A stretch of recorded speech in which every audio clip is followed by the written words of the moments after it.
If you are not in my Twitch stream yet, please get in my Twitch stream, because we're going to be using multi-monitor stuff, and I want you to make sure you can see everything. And also because getting in my Twitch channel helps support me, because it'll boost the viewer count average in the Twitch channel. So anyway, alright. So today's subject is we're going to be focusing on concept and character design for world building and fleshing out and exploring your story ideas through drawing and character and writing text for your ideas. And I'm going to show you what I was working on today before I did this. So,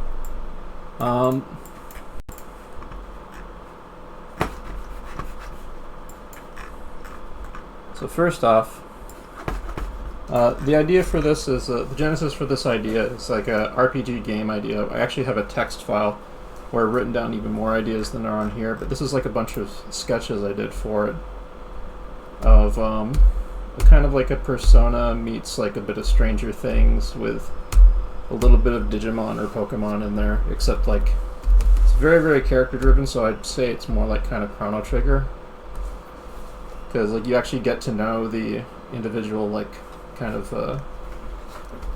like animal creature that each of the characters has an affinity with, basically.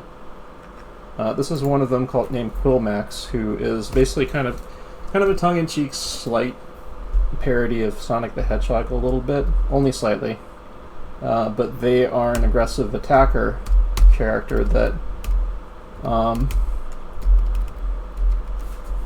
they can use their quill spikes to attack enemies, or and I had an idea of like making them manifest through someone's body, like kind of a Kira arm thing or something like that. I had ideas for like a special kind of limit break attack right here with these little storyboard thumbnails, where Shay, the character who has an affinity with him, like has him ball up into a ball and like a baseball and hits him at an enemy for a special attack.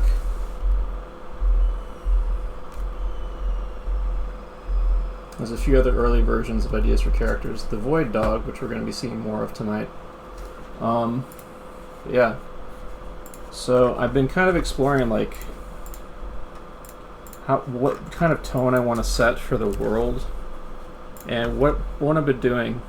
And mind you, what I'm going to be showing you guys to do is stuff that you can do yourself for your own ideas. But so the basic concept for this game idea I have, or this world, or this story, I'm leaning in the direction of a game, but it could easily be adapted to like a comic or something. But the basic idea is that the main characters are a group of kids, mostly middle school age, who are basically in a town that is like basically on the border of the end of reality. And like every evening around dusk, they're able to like go to like kind of this like warped, strange version of their town, and basically like seek out these like kind of metaphysical creatures that are causing trouble and suffering in their town. And so there's like kind of this magic hour effect that goes on in the backdrop, and I had the idea of like as you progress further and further into dungeoneering in the evening, it'll get like further and further it'll turn further and further night until you fight whatever kind of horrible boss there is at the end, like at midnight or something, or close to midnight. The gameplay I probably would want to be a little bit like kind of an accessible Darkest Dungeon. But yeah, like, so I was trying to like grab a bunch of key images to kind of play with. Like some of these are stuff like tones that I would want to go for. I really like the image of like a tree burning from the inside and a little bit of forest fire stuff, in addition to like just mysterious woods and so on. And it sort of started to evolve in the direction like I think I want the town to be kind of like a high Sierra sort of place that maybe has like lowland desert areas, and then you go further up the mountain and you might see more like tree lines and stuff. So like there's this extreme contrast between lowland and highland for the characters' towns. grabbed a bunch of strange images and stuff to kind of vibe with and so on.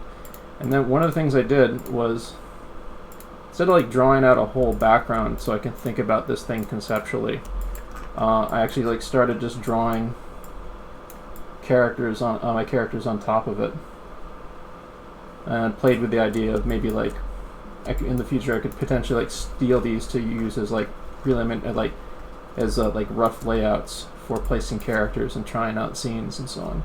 So doing this, I started to kind of think a little bit more about what mood and tone I wanted to go with it, and I decided to play with things a little bit more with this kind of silhouette thing on top of a photograph.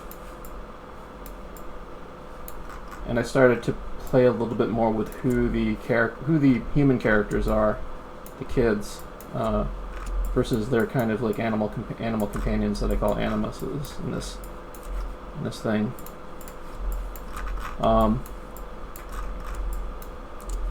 Play a little bit more with defining them a bit more. One of the sources of inspiration for this was the film Coraline, which I've actually been looking at today, for character design and mood tips and stuff. I mean, Neil Gaiman wrote the book, and I originally read the book before it became a film, so there's definitely a lot of Neil Gaiman influence in what I want to go for with this. Even like the Hedgehog character is loosely based on a Hedgehog character that was in a Neil Gaiman story too. But yeah, there's a lot of really awesome concept art for the Coraline film. You can dig through with how far they play with shapes and so on, and abstract design. I kind of like the idea for like the animuses to be kind of like, they're a mix of kind of like a cute cartoon animal, but then there's like something kind of like they've touched the void about them, where there's a weird abstract metaphysical spiritual design stuff on them. It's me playing with like trying to rough in some kind of weird ideas of like just how warped the world might get during the dusk hours. Like you might get stuff like a giant eye peering down at you from the sky, or these little kind of floating ghost jellyfish that might be background creatures.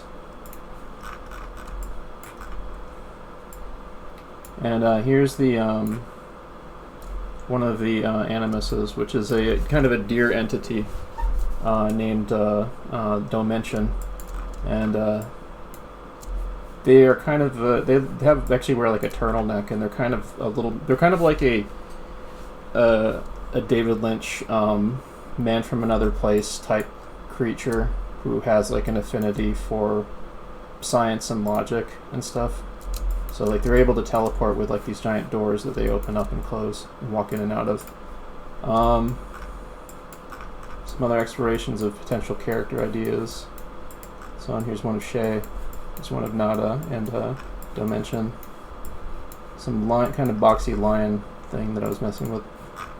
So then I started. What's a particularly useful tool when you're trying to ideate is writing little text blurbs. Like I kind of imagine these almost being like the text blurbs that when you look up like an enemy creature index for this game, you'd see like little entries like this, and this sort of helps me kind of set the weird tone for the monsters at the end that the characters face. And there's a point to them too. Like there's little fragments of like bits of nightmare and nightmares and negativities and anxieties from people's real lives about them. Like the collection over here is an entity that's just like a giant tarp with a kind of like skeletal junk made deer antler thing, or antelope antler thing, and then underneath its robes is like this pile of toys and nostalgic collected items and so on. When you fight them, you continually knock away what's under their robes until there's nothing left. The idea being that like people who are like way too obsessed with collection and nostalgia basically define themselves around that, and that's kind of like a nightmare version of that idea. The open closer, this is a confused and frustrated entity made of animate neon store displays, like very indecisive, confused, angry enemy. Embracer, which is this character with a floating upside down black pyramid. Looks like an obsidian pyramid for a head. So sort of a nod and a wink to Pyramid Head a little bit. But this is like a delusional, kind of like almost cult-like entity that's embraced oblivion and wants to share its experience with others, whether you want it to or not. It's like outstretched arms. It has like its bodies that I've drawn here so far in this rough sketch is kind of this weird S shape instead of like a spine. The media scraper. This is like this is like one of the first enemies I came up with. I didn't really have a name for it originally, but it was these monsters with monitors, like scary, kind of uncanny valley CG faced monitor faces, and blades or other things like that used to attack. Very, very skeletal, kind of made of kind of electronic junk. So this entity, I like the text blurb of it. The monitor-faced entity which scours you for imperfections to remove.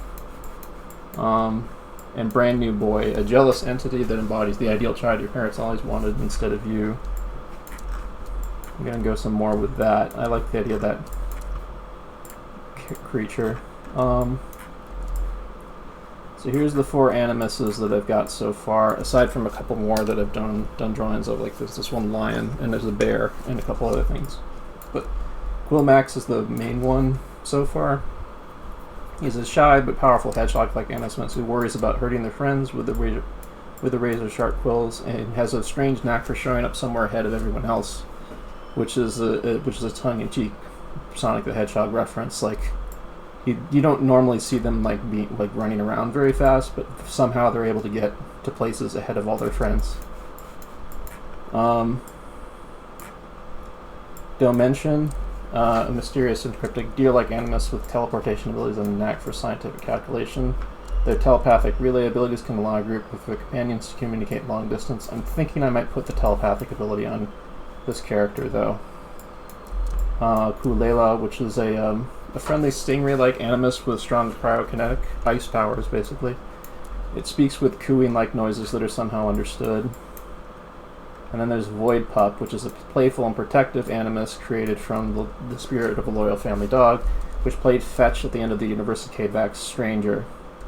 Ability to summon protective barriers with its barks that annihilate incoming threats. And this creature actually, it basically is kind of like the reborn spirit of the family pet of one of the other characters.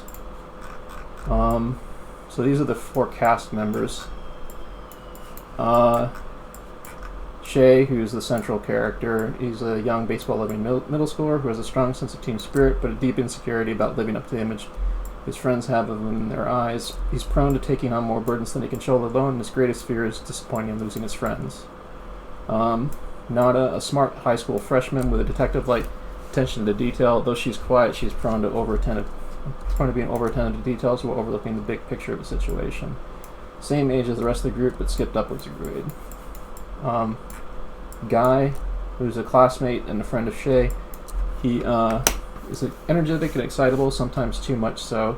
Tends to get himself into trouble and hurt a lot. Massive fan of horror, sci-fi films, and monsters. And you might notice there's a slightly familiar look about him. And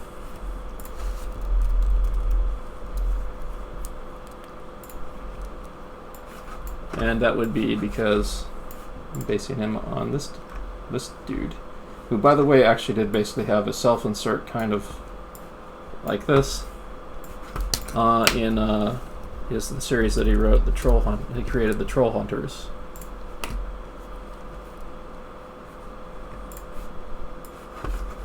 Like this little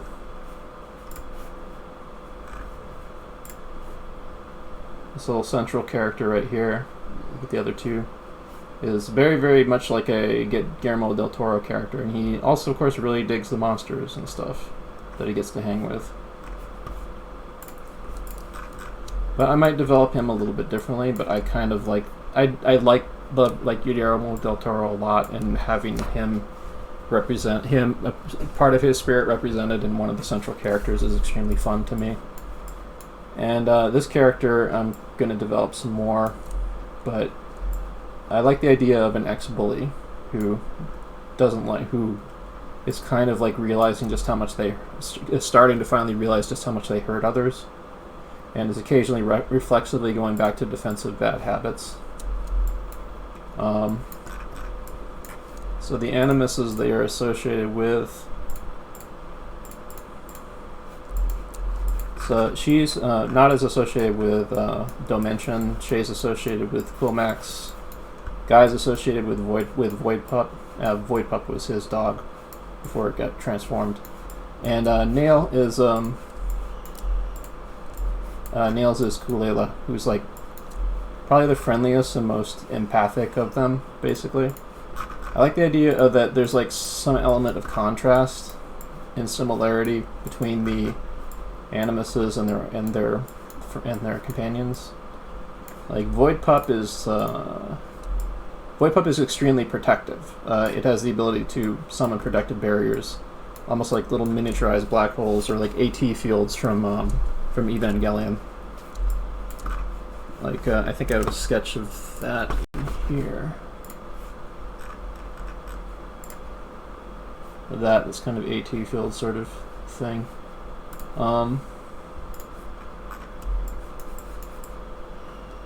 Yeah, and like Dimension is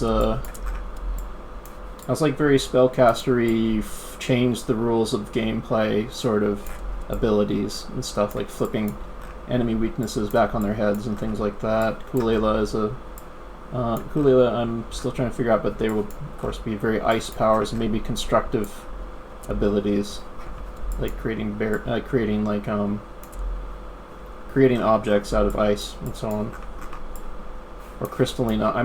What might actually be cooler now that I think about it is like not cryokinetic powers, but maybe like summoning like crystalline constructs and stuff. That might be kind of cool. And that could explore like maybe a potential creative side to Nail. Like Nail's got an artistic side to them, and that's kind of expressed with an affinity to this creature.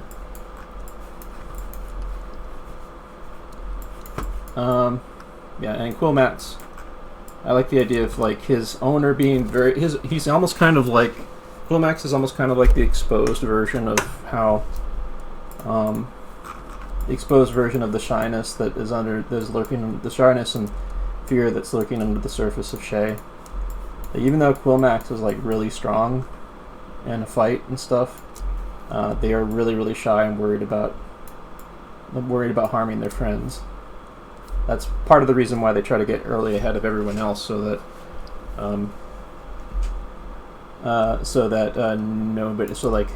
they stay a good distance away from others, so they don't hurt them. But anyway, so some of the other stuff I've been working on, and I'll probably work on some more of this during this session, was this development sketch I did of Void Dog. This character, who was just a generic kind of figure puppet, kind of looks like Shay right now. But this is like the starting point for me for a more thought out version of the Void Pup creature. And I'm probably going to be working on that some more during this. But before we do that, I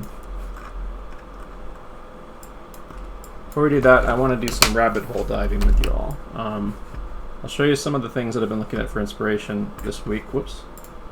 Well, you saw one of them there. There was some stuff with Tim Burton. So the concept art for Coraline is really fantastic. I used to have a Coraline art book, but I don't know where it went. What? Yeah, they did. Unfortunately, it doesn't have like all the art. There's like a lot of art in there that didn't get included. But the film, because it's based on a story written by Neil Gaiman, there was a lot of opportunity for them to play with symbolism and duality and stuff, and warping aspects of the character's real life into kind of distorted fantasy world, and making like everyday mundane things becomes kind of fantastical.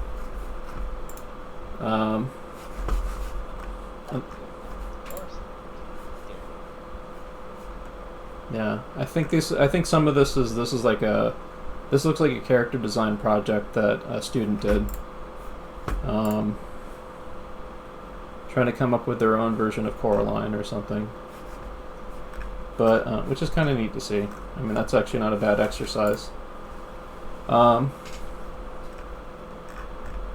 yeah, you can see like for the stop motion puppet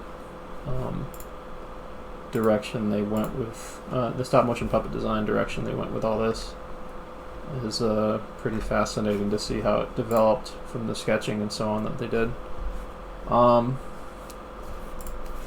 And this is a very important page for people to look at, the silhouette page for early silhouette versions of the characters. Like you can see these are very basic shapes, so it has like a very basic communicative language. Like you can tell in an instant which character, you can tell in an instant generally which character is which. They'll have very contrasting shapes. There is some similarity between Coraline and her mother's heads, just slightly, because to show more of their relation. Of course, Dad is like this gangly kind of weirdo who's a little bit considerably more different looking than his daughter. Forget this character's name, but yeah, he's got this like teenager slouch thing going on with him, but he's character. And then this kind of like it's a little bit loopy kind of fitness obsessed character who lives upstairs in the world.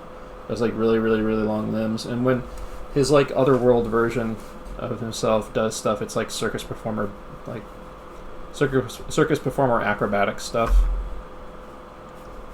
and so on. And the two I think these are the two little ladies that live under the basement of the house.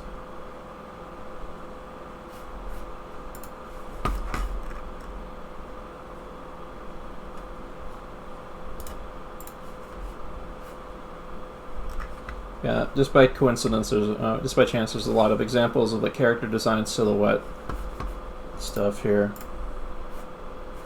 And you can see that's kind of basically what I did with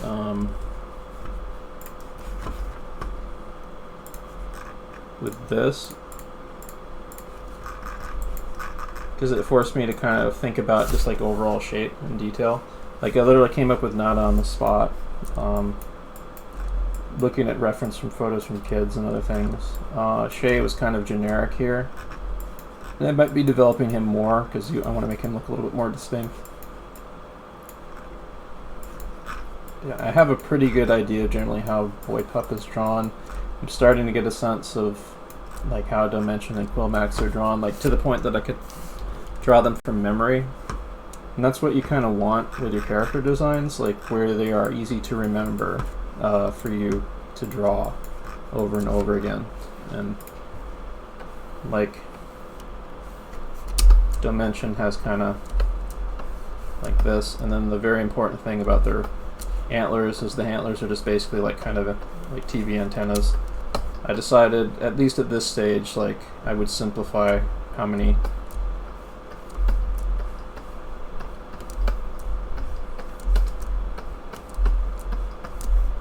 antlers I would have branching off from them, to, and I would just limit it to just 3 on each side. I could even see these things be like, if there's like a Toon Boom Harmony puppet or a 3D puppet, like these would be handled very simplistically, almost kind of like a Mickey Mouse ears effect, so that the animators wouldn't have to constantly redraw them.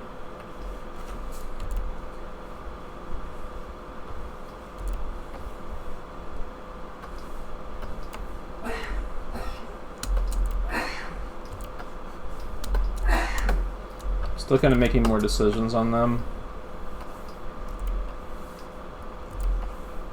I was thinking of making their front of their nose more like a box, because it's more like kind of a deer's nose. And the top of the head should be more flat, maybe. And they have a turtleneck, kind of like Carl Sagan or something.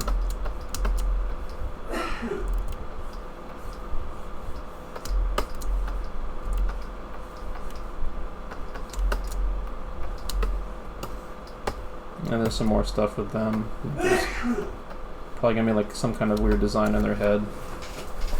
I'm still working them out though.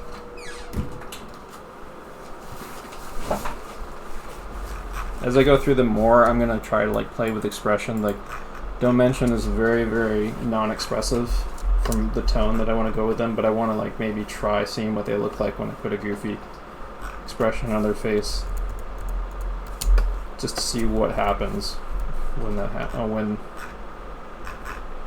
they do change expression drastically.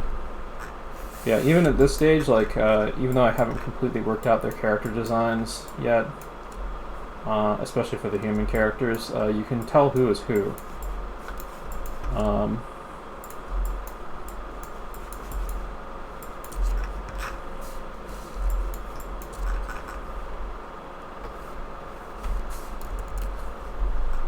Let's maybe try this at the end here.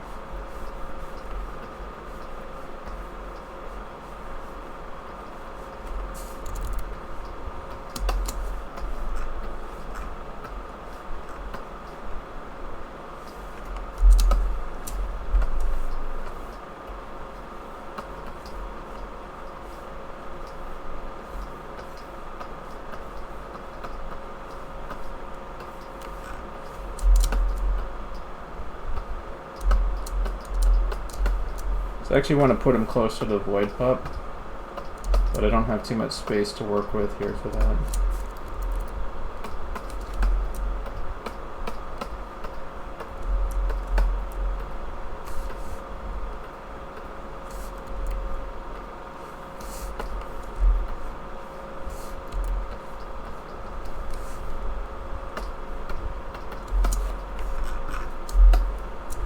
I did this really quick.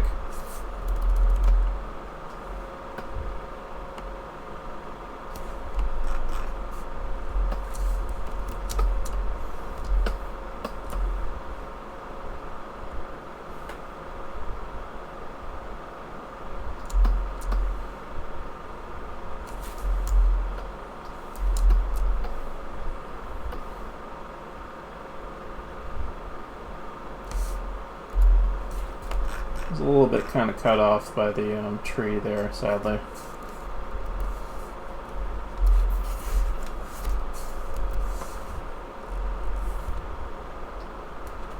Let's put him there for now.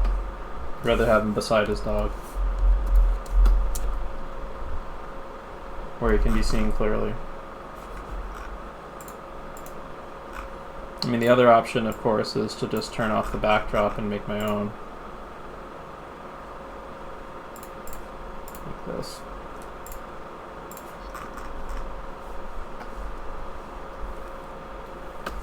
But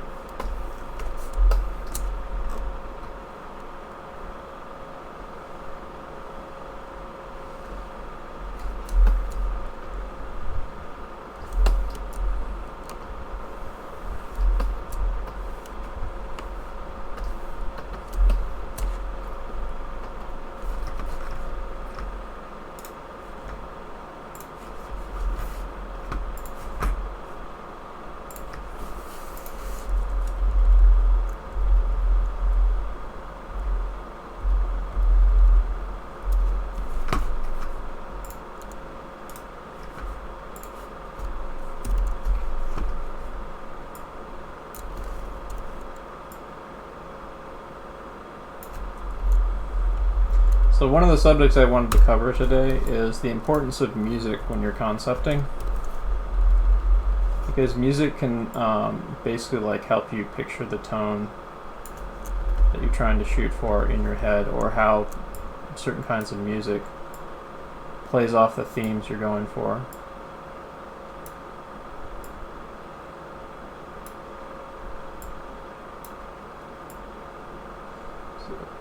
And so when you're concepting, you should try to like search for music that could potentially be like a soundtrack to the film adaptation of your story, or if not that, then music that carries a similar kind of vibe to it, to thematic things in your story, even if it might not be strictly what you would use literally in your soundtrack.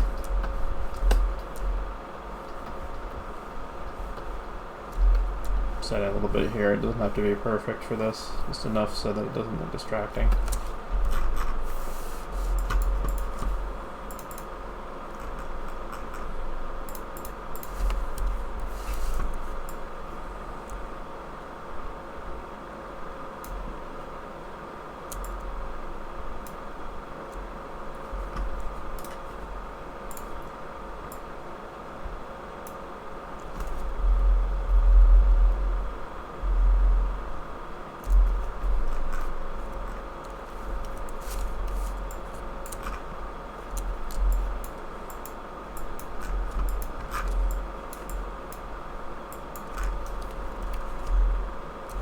So the way I kind of see it, Quillmax would like mysteriously end up ahead of the group a lot of the time. Void Pup is usually the one who's out in front because they're on guard and trying to protect people. And it's kind of that thing like when you're going out walking with your dog when they're not on a leash, and they run up ahead of you and they keep looking back to make sure you're with them and stuff.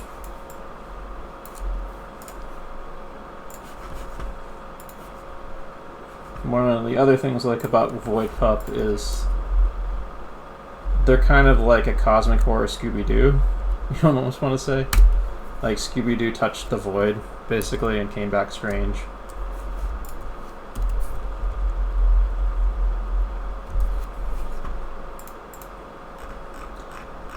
I don't know yet if they'd actually talk. I think they'd just pretty much just have the personality of a dog, just with more intelligence to them, more intelligence and insight, or something.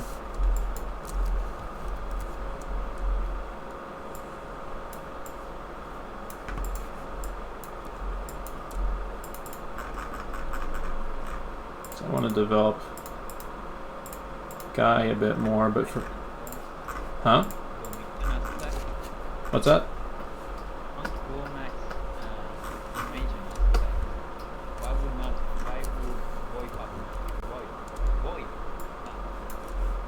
What's that?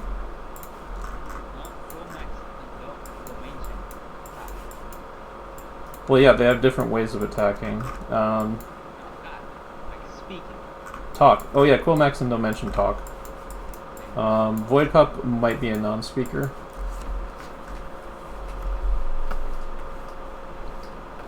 And he would if he speaks, it would be through body language, basically.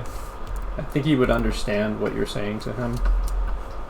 Like he'd understand human speech, but he'd pretty much have the personality of just a full-blown dog. So it's kind of like Pluto from Mickey Mouse a little bit.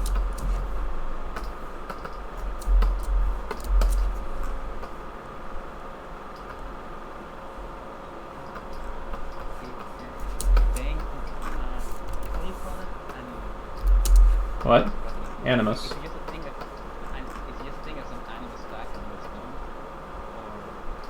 Huh?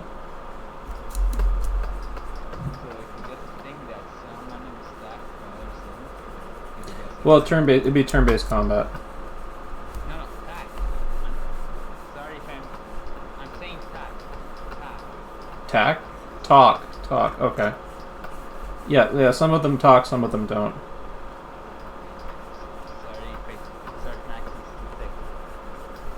Yeah.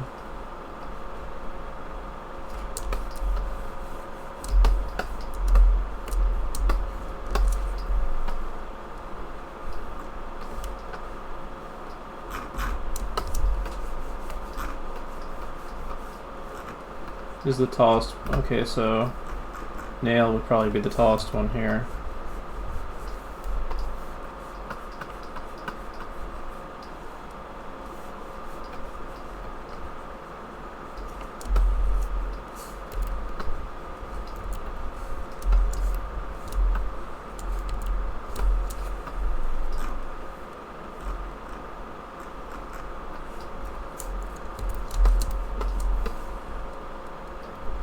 I like the idea of giving the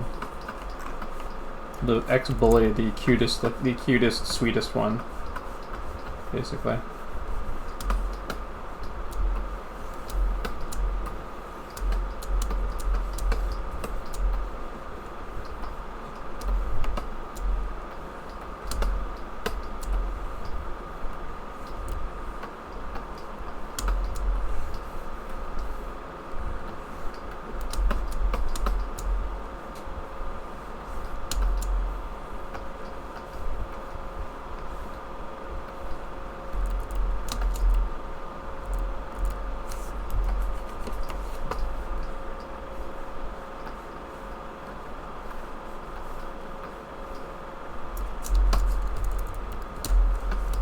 the overall shape in first, I'd say.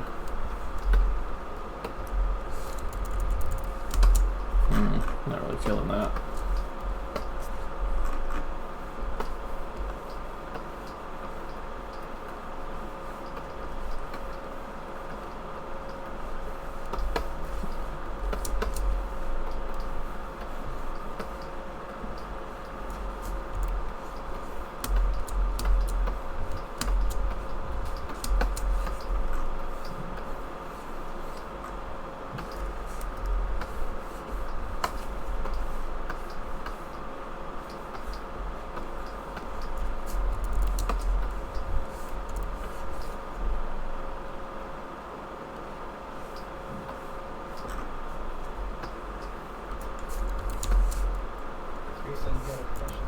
Oh, what's the question?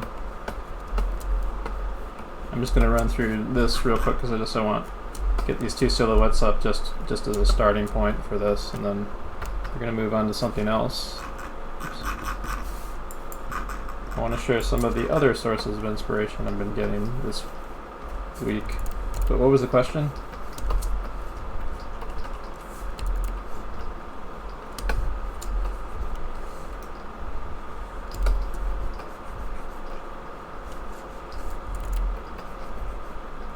Hello?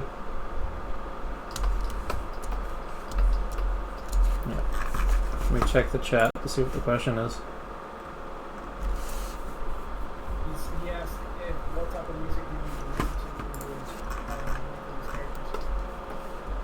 with I can give you a track list. Give me a second. I might play some of it during one of the breaks or after or something.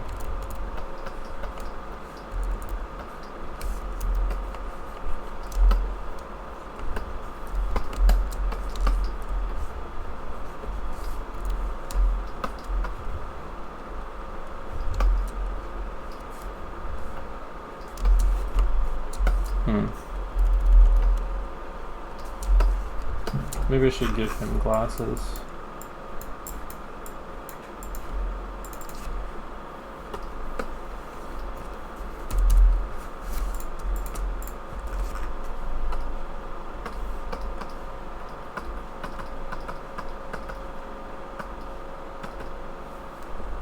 Whoops.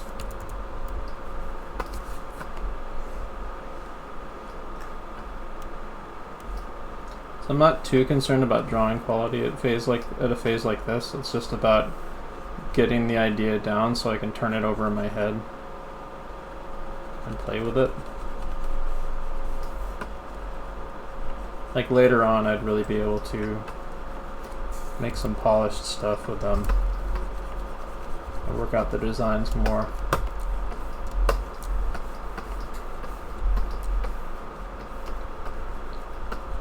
I mean, work out their designs in specifics. If I'm just talking about like trying to get basic shapes in and stuff, I don't think that actually is very on model to the manta ray creature.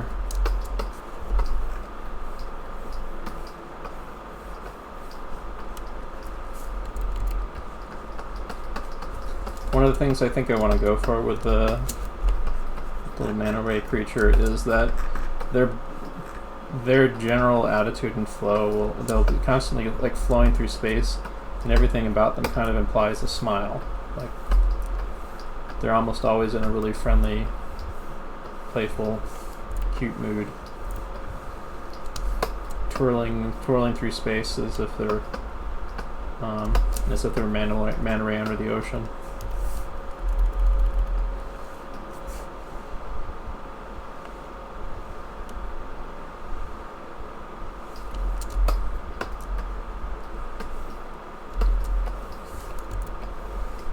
If I can find a way to get more of their attitude in there, I'm just going to put that little mouth in.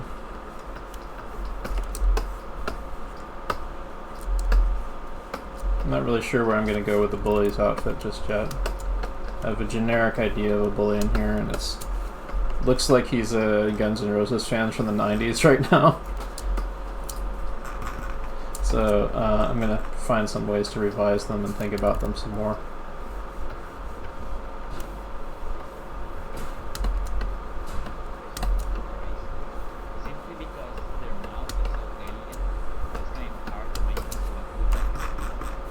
Hmm.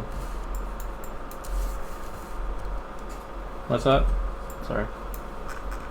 I didn't hear the first part of what you said. You got that kind of impression from memories just because how alien your mouth sounds. Yeah.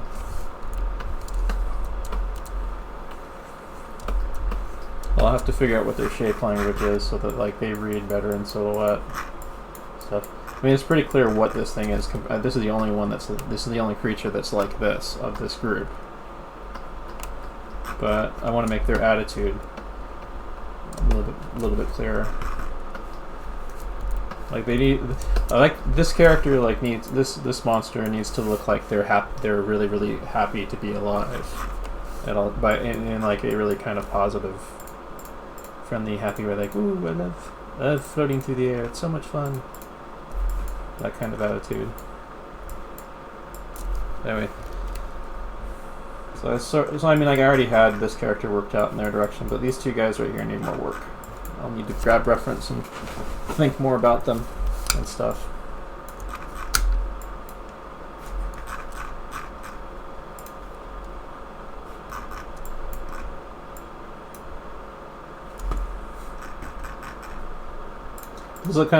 It does look kind of eerie that just the bully character is the only one without a mirror right now, a mirror silhouette in the water right now. I wonder if I could play with that in this just for fun. Like, who of these would be the one that it would make the most sense for them to not have a reflection? Maybe it is this guy. Maybe he's dead already or something. I don't know yet. I'm still developing what I want to do and what I want to say with this. But for now, he's not a vampire or anything, so we'll give him a reflection like the other characters.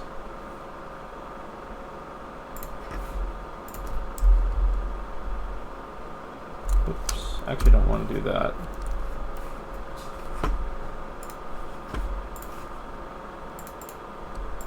I mean, that's the kind of free association stuff you can do with when you're vibing on things like this. Like just coincidentally, while I'm playing with this, I could play with the idea that one of them doesn't have a reflection for some reason.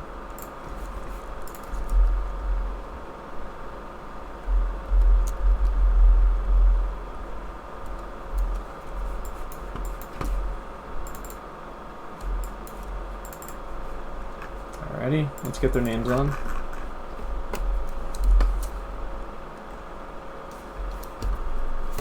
I think it's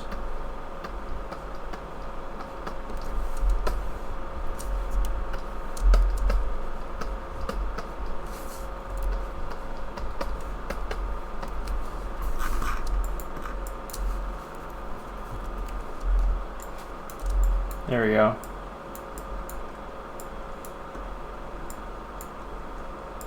It's a pretty full cast. Like I could develop more characters and stuff, but I think that for a central cast, that's pretty good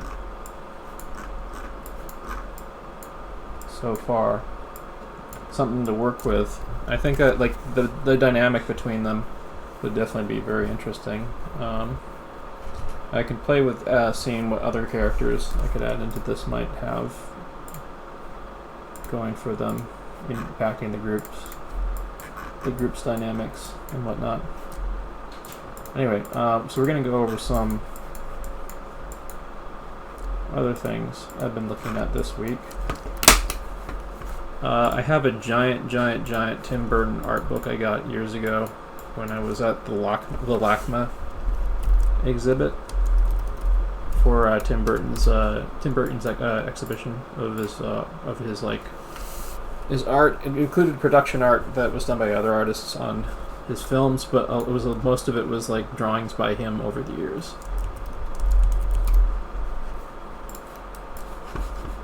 So this is what the exhibition looked like when it was there. There was like this big old walk-in areas and stuff. I think this was like a false hallway, so you couldn't actually walk down this. But there was an entrance area to the exhibit outside like that. There's like some installation, decoration type stuff, and sculptures of some of his drawings done by various artists. Movie memorabilia and stop motion puppets from like Corpse Bride and Nightmare Before Christmas. Development art for his short film that he did when he was he did for Disney. Vincent. I think this is more sculpture work into like a. This was like a. I think those were standing sculptures. I don't think this was at the. This is at something else. This wasn't part of the exhibit I was at. Here's one of his early drawings of Edward Scissorhands. Some more Corpse Bride puppets. This is new. This is part of the Las Vegas exhibit that started in 2019. I'll do a little bit more with that because there's a bunch of really neat. Like he made and collaborated with a bunch of people to make a bunch of tons of new art to put in this huge Las Vegas museum. And there's a lot of permanent installation stuff of his work there now. That's cool. Alfred Deakin building. This was an art exhibition at Vegas. Check out that front building design from when it was there.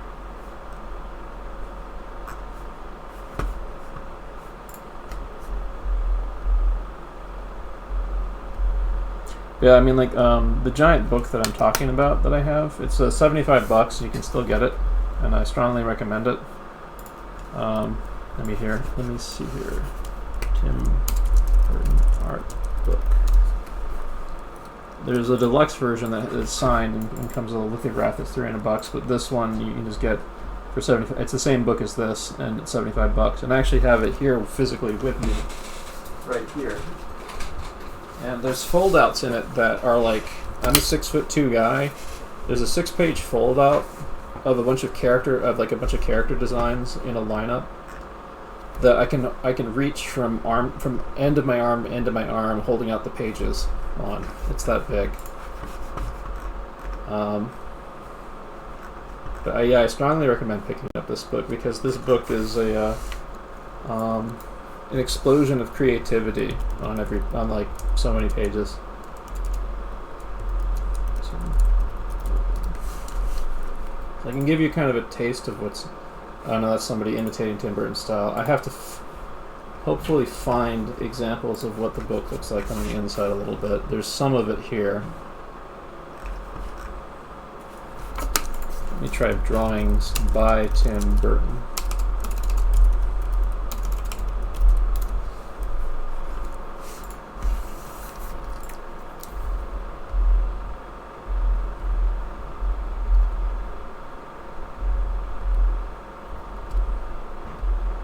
I don't think that was by him. It's not. Yeah, there's a lot of things that aren't by him in here. That's by him. Somebody imitating his style. That is not by him, but I think that's storyboards for Nightmare Before Christmas by another artist. Yeah. Sadly, there's a lot of trash here. Let me try YouTube actually.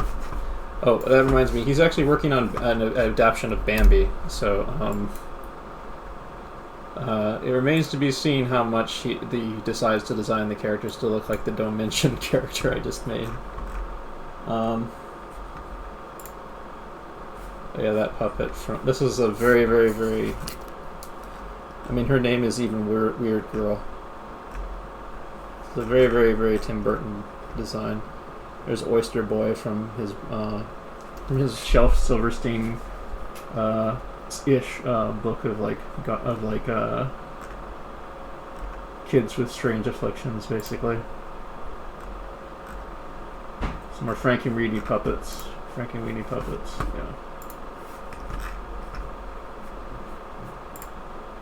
And Vincent. The Vincent characters actually wind up in cameos throughout stuff. Let's see, Vincent Burton. Beetlejuice. So there was a Beetlejuice TV series, animated TV series. I think Vince Beetlejuice. Here we go. He's like the grown-up, depressed teenage version of Vincent from the Vincent Tim Burton short. And you can almost say that this character's like the grown-up version of that, like they progressively grew up. And this guy is basically like a reboot of that character, almost.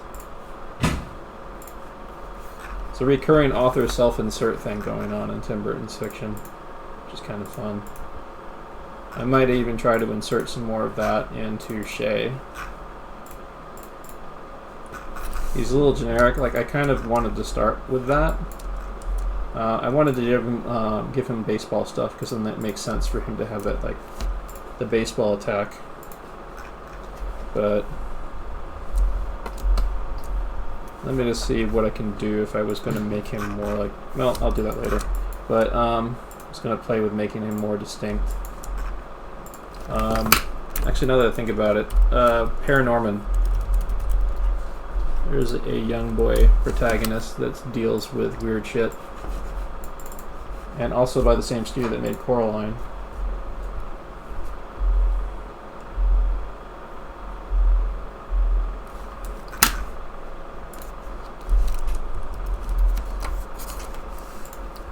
And it too also has a fantastic art book with a lot of cool shit in it. Oh, somebody made fan art here. I think that one's development art.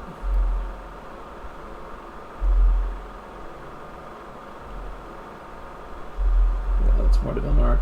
So, like, the kind of problem solving that you can see, there's a different kind of problem solving that goes into developing stop motion puppets, but a lot of it is built on some of the same ideas as 2D animation. Like, they when they build the puppets, they have to think of how they would how the animators would have to physically move them. Stuff like characters with long limbs can be a pain in the ass, for example. Like Jack Skellington is kind of unusual in that he, fortunately he was designed around his long limbs, but a lot of times characters with disproportionately long limbs become really tedious to animate unless you blow them up to very large size.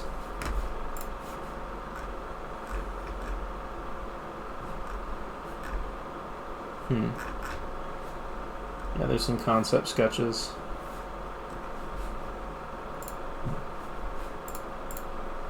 Oops.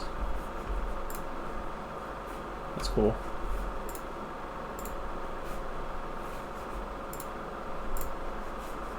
Yeah, the head designs in particular, I know, because they had to work these out because they were sculpting individual head designs that they would use as replacement heads and mouths or features for the puppets. So there also were some innovations with like 3D printing that they used on Paranorman for the time, which made them get like really cool stuff like Paranorman Animation Smear.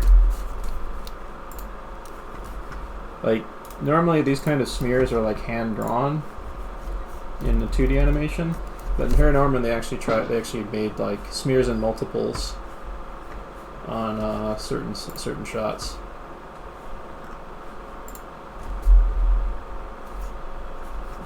I think that's an example of it happening there. I'd want to find some footage of them doing it. But yeah, they're showing off the 3D printing stuff they did to kind of work out the expressions, and then they could print them. They get a lot more fidelity in the lip sync. Oops, there's a Kiki Footnote stuff right there. Puppet assembly. Yeah. Oh, here's a... Huh. What is this? Let's find out what this is.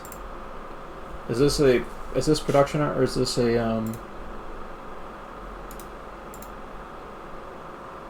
I don't know if this was like production art or if this is a study someone did to show different ways that Paranorman would use like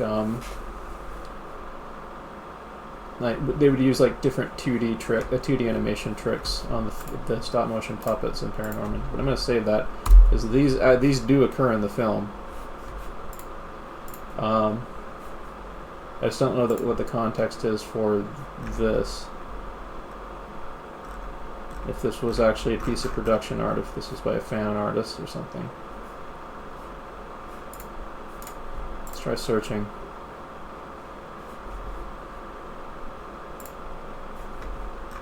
It's on a Wicca, so I think it might be actually.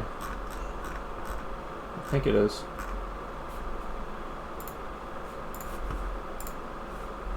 Oh, what? It's weird.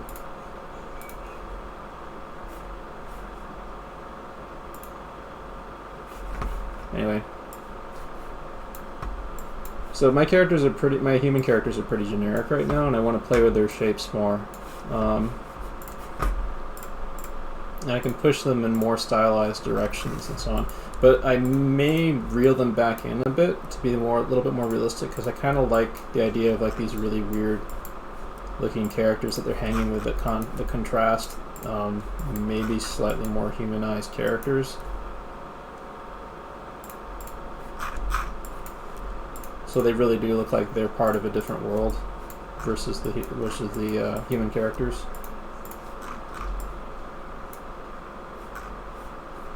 And I am kind of thinking about this in terms of like as if these were stop motion puppets. Like, let's say I made this a game, I'd maybe want to have like something like a Little Nightmares aesthetic with some of it. Like, I would love it if people compared what I would want to do with something like this to Little Nightmares, or if they compared it to Paranorman or something. But Little Nightmares has an insanely amazing art and design for it. And it's basically like playing through a living stop motion animation nightmare.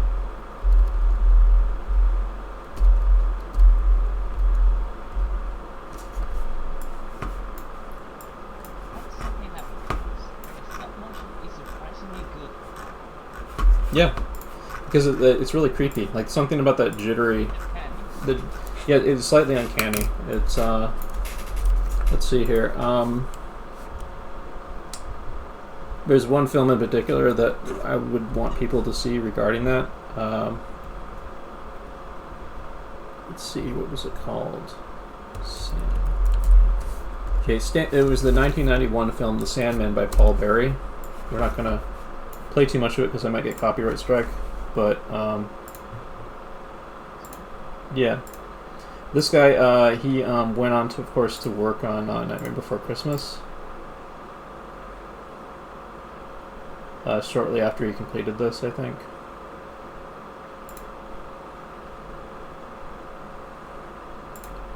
And I'm not going to spoil what happens in it, but it's very, very unnerving and nightmarish. But I strongly recommend checking this out. Unfortunately, the creator behind that passed away quite a while ago. It always sucks when we're robbed of artists when they die a little bit relatively young. Like he died in like his 40s or something, I think. I'm just getting a quick basic figure in here. It could be one of the kids. Yeah?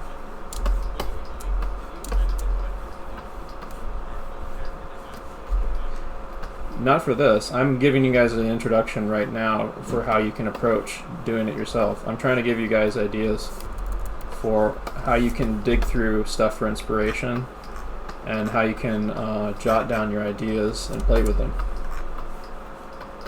And I'm going to be digging through some other things that I found that I've got handy here for examples of character design and like I've touched on Corpse Bride before, but there's a particularly fascinating video which I think I showed previously of Carol Scrangle's art, Carlos Grengel's art on Corpse Bride, with like very very distinct silhouettes and contrasting shapes and stuff for these secondary characters.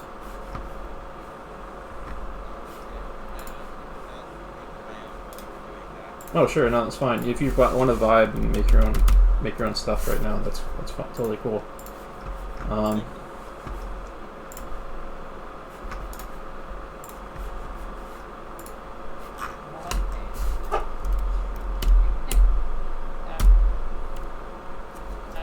You're kind of roboting. I can't hear anything you're saying because it's going all robot.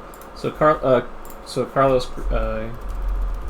Grengel, he's a big fan of tearing out cereal boxes. It's like regular cereal box cardboard and drawing on top of it. In the case of Corpse Bride, like the gray cardboard of a cereal box kind of worked as a mid-tone for the skin on the like the pale look of Tim Burton characters. If you notice, it's kind of a similar sort of tone here.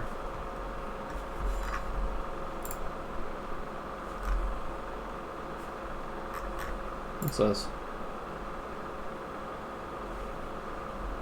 I think that's fan art.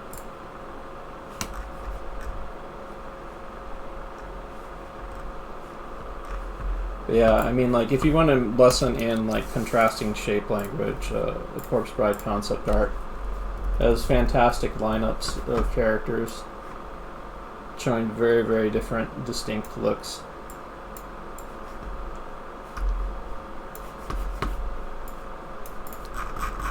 And one of the things you can do to kind of vibe with playing with shapes is you can use something like the lasso tool, or you can just like you can just draw out shapes yourself and fill them in.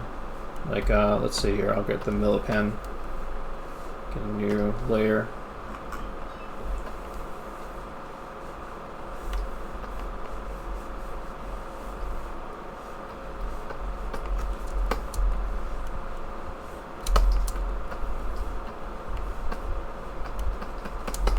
Kind of designing just randomly some of the shapes that might be used in one of the monsters in my story game idea.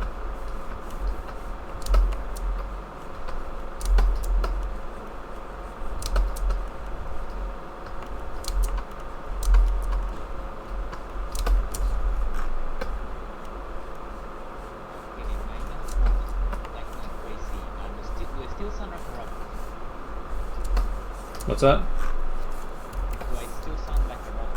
No, you sound good now.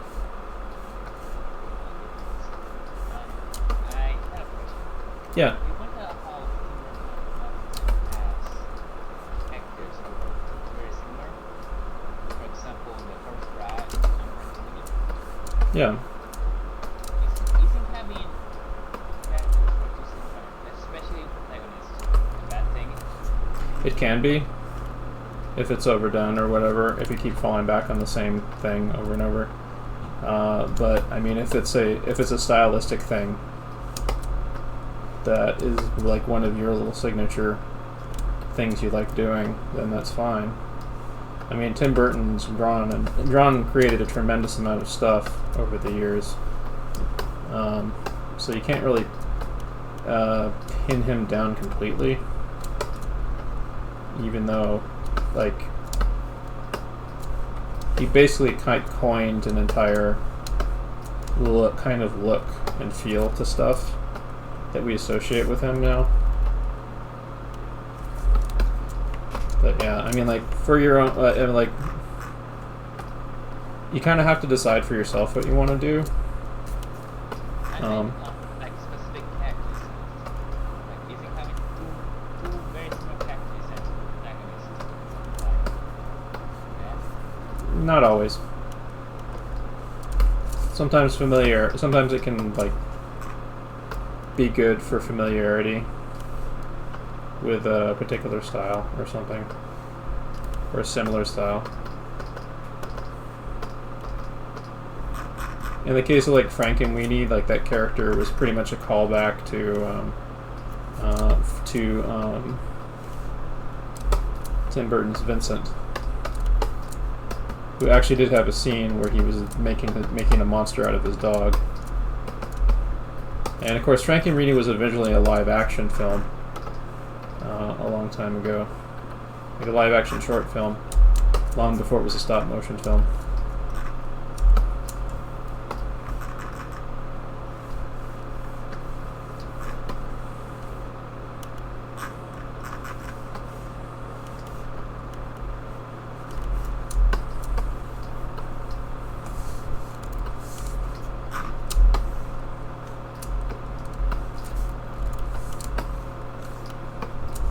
So I haven't really thought of anything for this guy. I just kind of am playing with the shapes right now to just kind of show off how you can kind of play with shapes too. I'm not doing a silhouette right now, although that's what I intended to do. I decided I wanted to maybe mess with the dimensionality a little bit. But I want to maybe do like a lineup of silhouettes in a bit after I get a little bit more warm up here.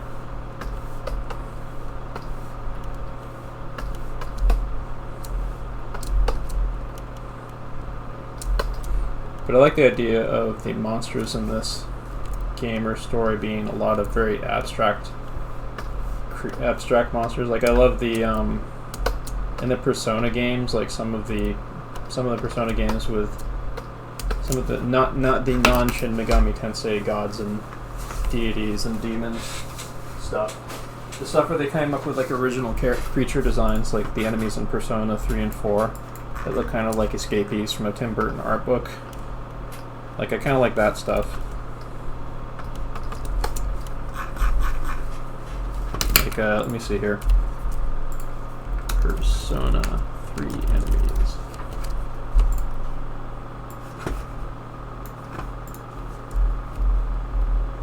Oh, what's something you really like about Persona? Like, do you like their eyes? Well, in the case of this, I like the really wild creative stuff with the wild, almost like Tim Burton-y creativity with some of the creatures. Like Persona 3 especially has that going on.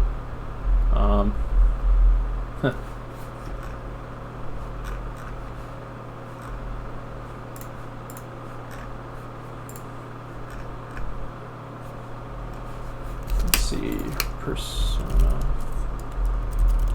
And those creatures make creatures like this appear in Persona 5, but they are like the creatures that stalk the hallways before you go into battle.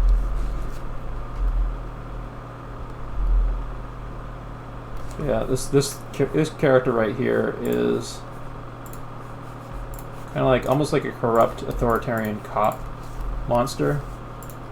Like a lot of these things kind of symbolize different anxieties that youth might have about authority or other kinds of things. Like in this case, this is a cop, like a kind of an evil shadow cop that has like a hollow gut with a key inside. Like they're kind of a jailer almost.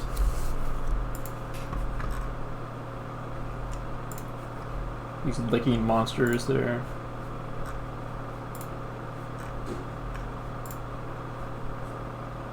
A creature that's just kind of like a box with some floating artifact objects on it.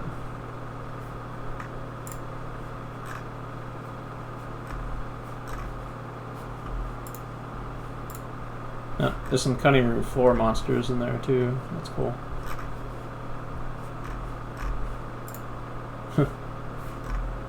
Yeah, the creature and monster design gets really wild in some of the Persona games, and I really like that.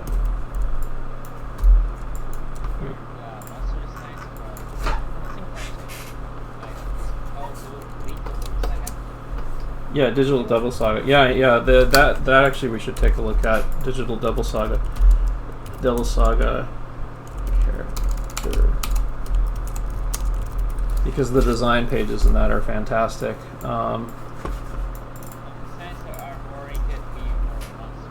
Yeah.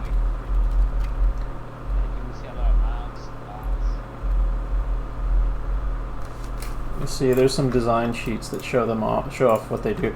But the thing about them is like there's almost they're like like these are characters that your main cast of characters transform into. Like this is what the characters look like normally in human form, and then when they go into battles, they transform into these demonic creatures, and they have a very kind of like Bloodborne trick weapon thing going on with them. Like this guy's got this, yeah. Yeah, like their body is almost a switchblade weapon in a lot of cases. Like this retractable flip forward arm blade there. This guy right here, this actually is one of my favorites because he has like kind of this like, he looks like he'd be a character in like a stage play from how he poses when he's got one of the knives extended. Like a stage play or like a opera or something, like a prancing fool character or something who observes the chaos of what's going on in the story and narrates it, or something like that is what I picture. But yeah, he's got a mouth in his head that opens sideways like that, and he's got a lot of different articulation for his body, like these kind of wing-like flaps that can open and close on him, and he's got this blade that can, this bone blade that can extend in and out of his foot.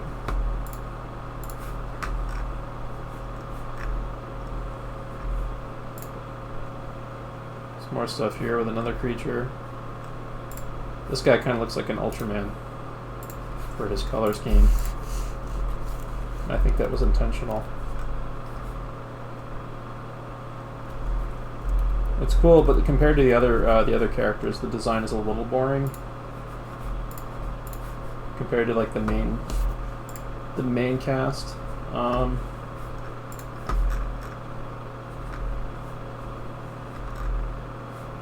the main central character, like this gal with she got monster mouth tits, and her arm like fully kind of like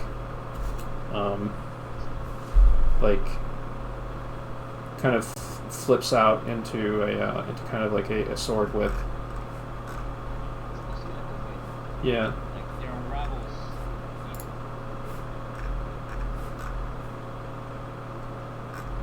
Like a chain whip kind of thing. I'm trying to find the character design sheet of that, but yeah, I mean that's really awesome stuff. But yeah, like this is like a character design exercise. You can basically like fill up a page playing with shapes for potential characters, and sort of like feel your way around them, like picking cloud patterns and stuff. In an earlier thing, I've mentioned about how like doing this is not necessarily a good idea. Like you want to kind of write the character before you like do what I'm doing right here. A lot of times this will be kind of a wasteful, pointless exercise when you're developing a distinct character, because you'll wind up picking like the most generic looking thing that's familiar to you from a lineup of random shapes, more often than not, instead of like really thinking about what makes the character unique. But at the same time, it's a good idea to do this as an exercise to kind of flex a bit. Sort of get used to the idea of playing with shapes, so that when you want to get more specific with a character, you have a little bit more familiarity to kind of bend the shapes to how you would want them, or to something unique. When you do characters, Do I what? I was going to ask when you're designing a character, do you always have to use those like circle, square, triangle? No. I mean, you can look around and you can see there's plenty of different approaches to this. I mean, the sky's the limit on how you approach this. Like, you can set rules for yourself Like I might set the rule that I have to move through these very quickly, and I have to use really simple primitive shapes and kind of fit them together and play with them.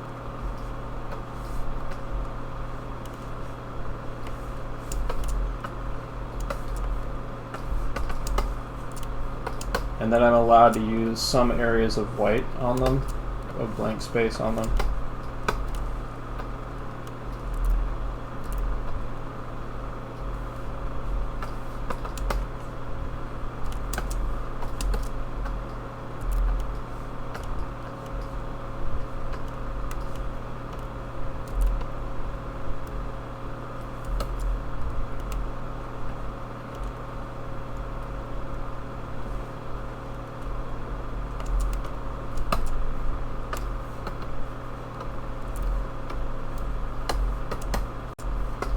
In this case, I'm not even really concerned with like anatomy or anything like that. I'm just trying to see what interesting shapes I can come up with and just randomly sort of warp into characters or creatures or something.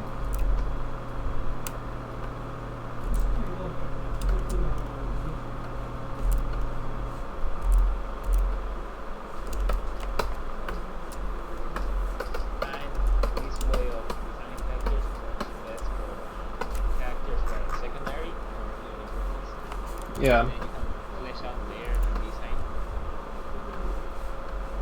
I would say so. If you need a lot of characters to people and to like people a world, you can do something like this where you power through it, and then just have like a few rules for like what you do with them.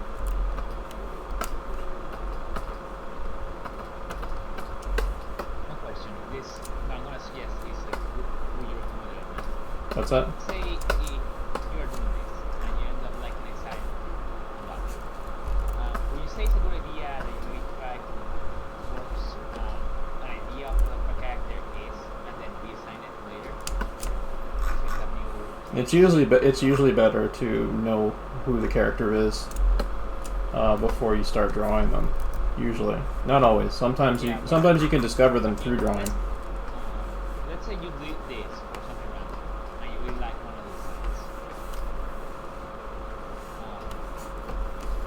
Now basically, that's not a situation. You say it's a good idea that like trying to flesh them out a bit and then reassign them again based on the place you gave. Yeah, that can happen sometimes.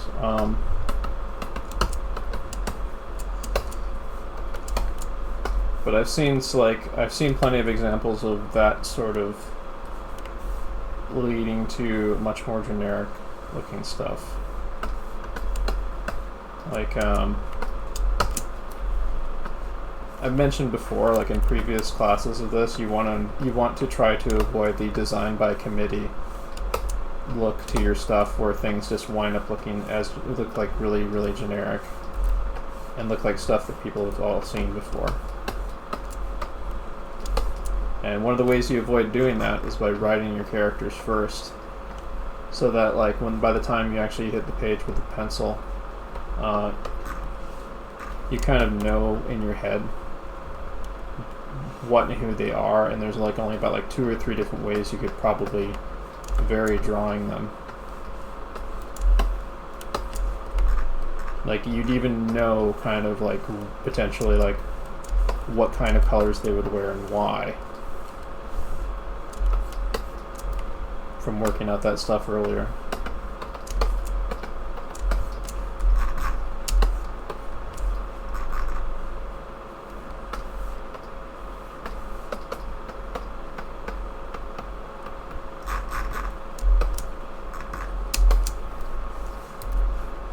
Sure.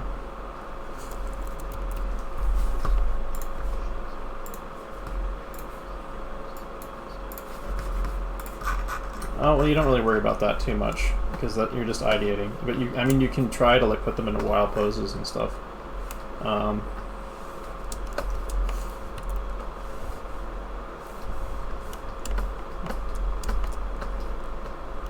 You can set one of the rules that to be like the characters have to be in a wild expressive pose. for example. But I'm literally just like playing with shapes right now. I could be making these black silhouettes, but I'm deciding not to for this. The way I want to play with things right now is with playing with lights and darks. So that's the rule I've set for myself for this.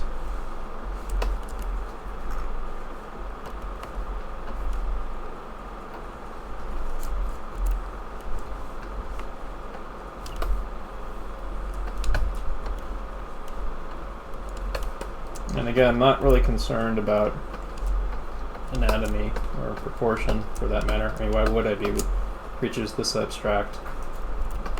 I'm concerned with just playing with seeing how things look if I try this or if I try this. Or I play with or distort this. Yeah, I just wanna like play with the shapes and stuff.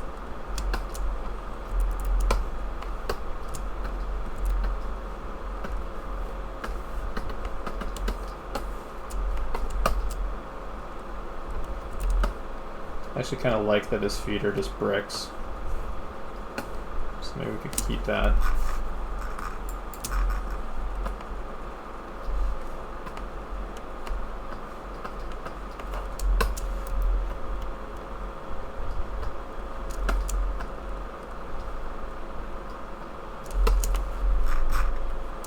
This kind of reminds me of like, makes me think of an NPC asking for help. Maybe it's the end of the face. Yeah, I think without even realizing it, I'm kind of channeling some of the stuff I saw in Hylix 2 recently. If you've seen that game has some really wild. Yeah. Hylix 2 is a stop motion animation JRPG style game. And it has a really, really wild art style. It just came out recently.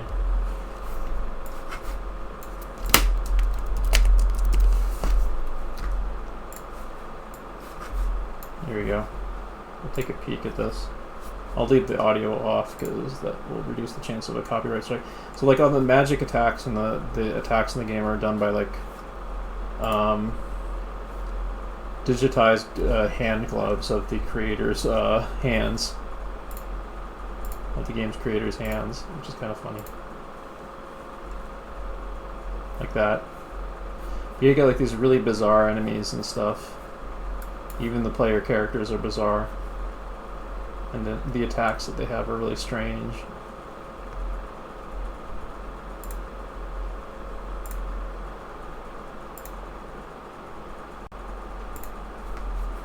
But it's a game that's like an explosion of creativity. And some really wild stop motion puppets.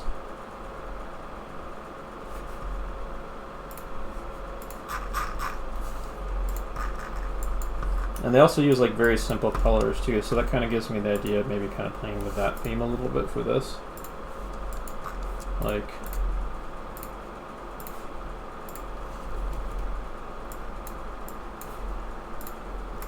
you don't need much, just like a little bit of that.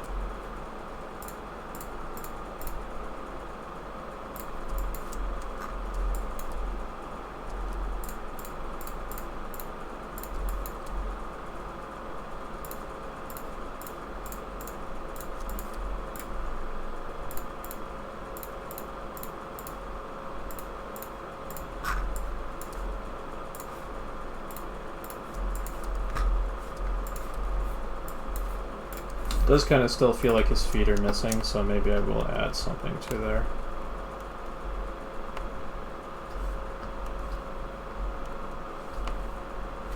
Yeah, like that.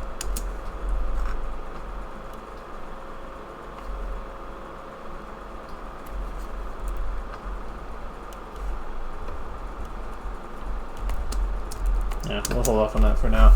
So let me see if I can find some previous examples real quick of what I'm talking about with silhouette design. Oh, here we go. I think I've shown some of these before. But this is like much older art by me that I'm going to show on screen a little bit.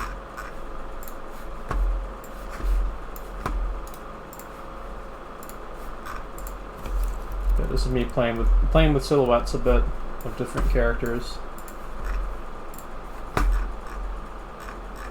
I'm going to find some other examples that I have in this folder that I'm looking at real quick.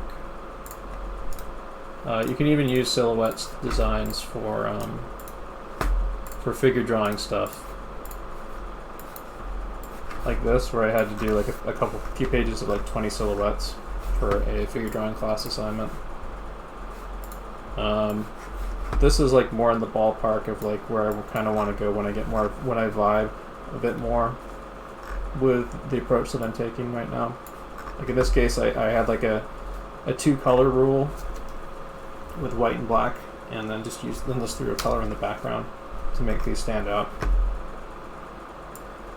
And these are kind of in the vein of like what I would want to go with like the enemies for my story idea. Let's see here. There's some other silhouette pages somewhere in here.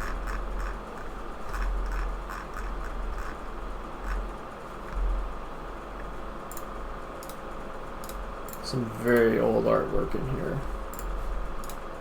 And I've shown some of this before on stream.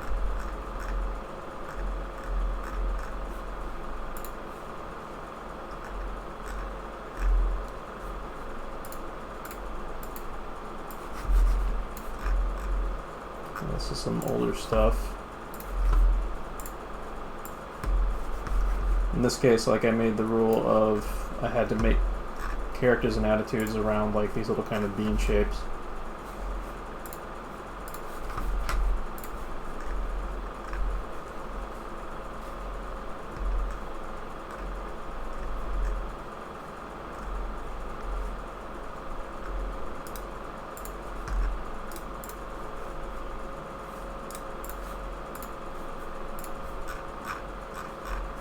Shoot, I had a bunch of them. Well, I'll get them later, but there's a whole bunch of like silhouette stuff I'd done previously that I wanted to share.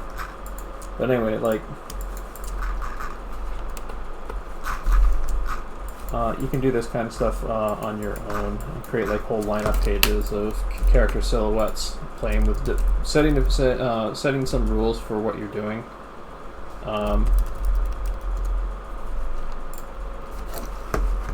Kind of like some of what's going on here in some of these.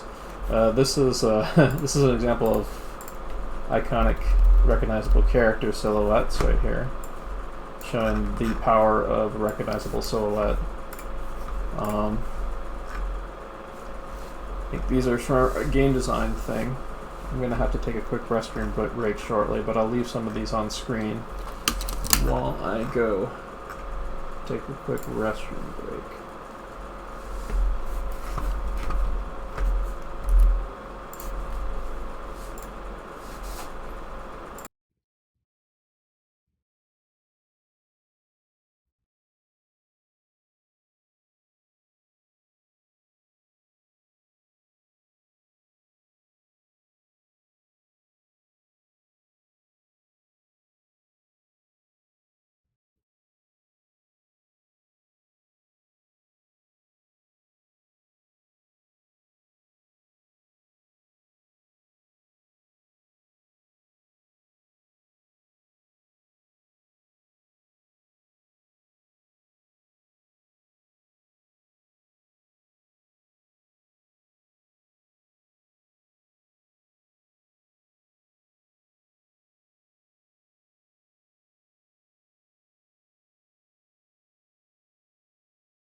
Alright, I'm back, and it is roasting hot in here.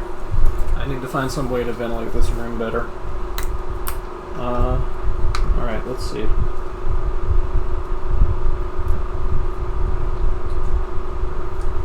So let me know if that fan in the background here is really loud, because I had to turn it on because I have roasting time blasted at me because of how hot it is in here. Alright.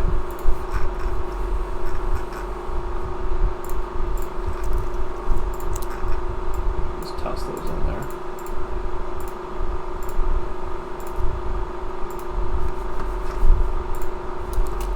So we're going to do a little ArtStation deep dive right now.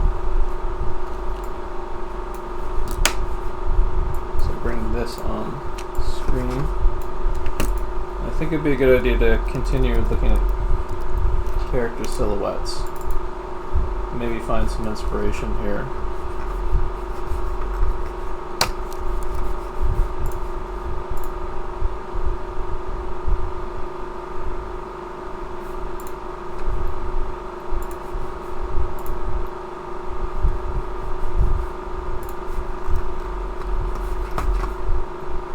Let's see, I'm going to actually set this up so I can...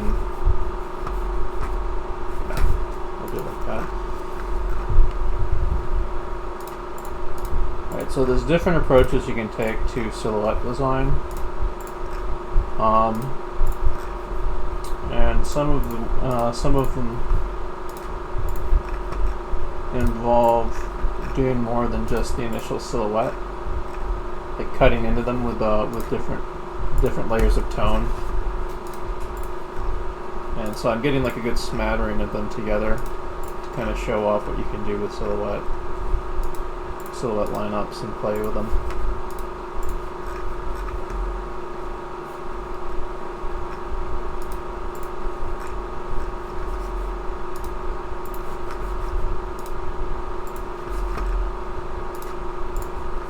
What's good is that silhouettes leave a good visual first impression. So I'm able to just I'm able to confidently yoink stuff here. It looks like it might be interesting to look at. Alright, so this guy right here, he set a rule of just 3-tone, black, dark gray, and white for these creatures. It was apparently silhouette practice, so he was just playing with us. So some other character silhouettes that are very, very, very extremely rough. Like the anatomy is not really worked out on any of these. This is more just about like the initial pose and like some kind of outfit designs and some little bit of weapons and other things.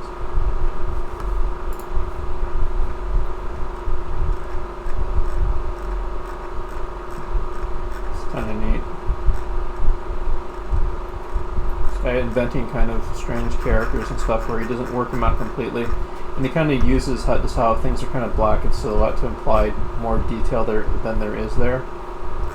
So, like our heads kind of fill in the details of what these creatures and characters are, with just like a few basic rules of like black, dark gray, white, red for the eyes. That's the rules he set for himself here.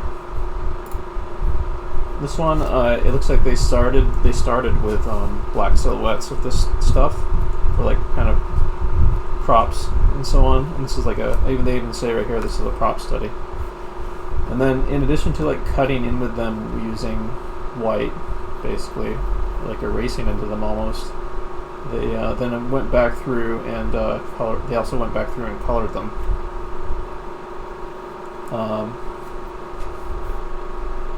Like you can see, they did some very simple things when they colored them too. Like literally, I think they were using the preserved transparency, preserved transparency to create different planes of tone and like maybe use like a soft brush expanded really large in order to create like a point of light right there, point of gradation. They're just like playing with this, and they set a few rules for themselves. It's going to be kind of almost cartoony, Chuck Jonesy, like painted-ish props for like video game type stuff. Here's a matte painter and concept artist work.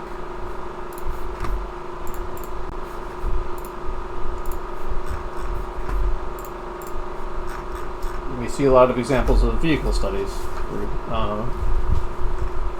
He was apparently doing for practice. And in here we also see composition.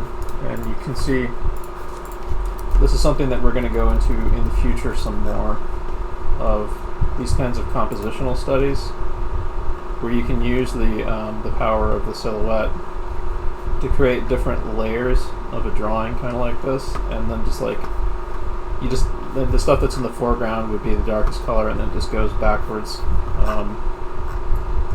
Everything that goes further into the backdrop tends to get lighter and lighter, and you just keep it really, really simple, and then you can explore these like complex ideas with really simple shapes.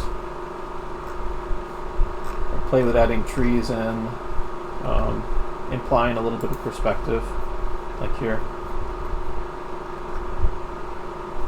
And you don't even really have to work it out completely. You just have it, like the rough impression of it.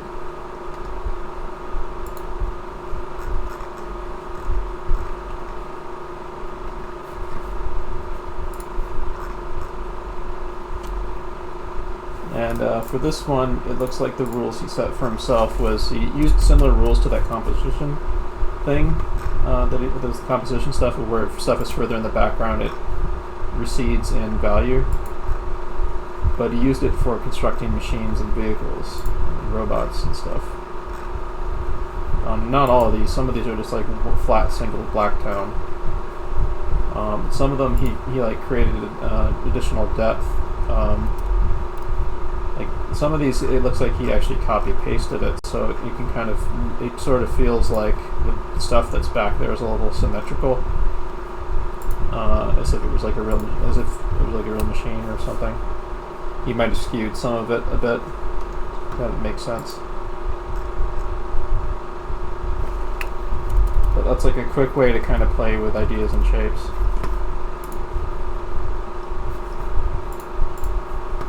So some more silhouette study stuff. This guy's doing a little bit of carving into his shapes. He's trying to play with different ideas and different random things, like this kind of ball that could be floating in that character's hands almost. This kind of horizontal thing with stuff hanging on the sides. There's a character that has like, there's his real arms, and then he has like mechanical arms that he's controlling.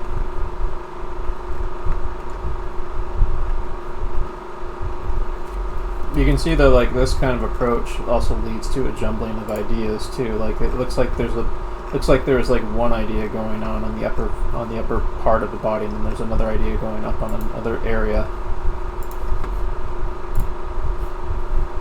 So that is a hazard to look out for when doing stuff like this. Like sometimes you can get overly playful, and they're not the best designed characters in terms of efficiently saying what they need to say about the character. But it's fun to play freely with stuff like this for sure. You can kind of like take explorations like these and edit them that way. Yeah. This is essentially the same sort of thing going on here that we saw earlier on these. Except these are like, you get to see the early stage of basically what becomes something like this, or the stuff that was on that cactus page. Like they start out with like these basic shapes that just have good feel to them, or feel like the thing that they're supposed to be, and how they're stylized and so on. And then they try messing with linear detail and then painting them up. If someone who's messing with robot silhouettes, this is not unlike some of the monsters I was messing with like the really, really wiry bodies.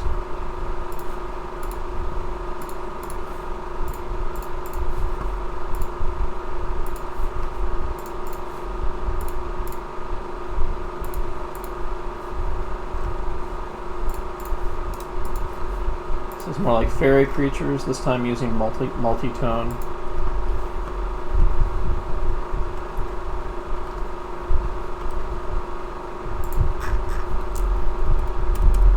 can see this person has a good intuitive sense of figure drawing that they're able to deploy into these.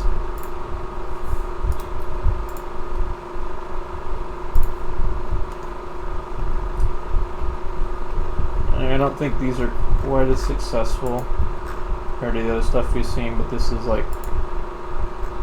kind of okay. This is pretty okay play.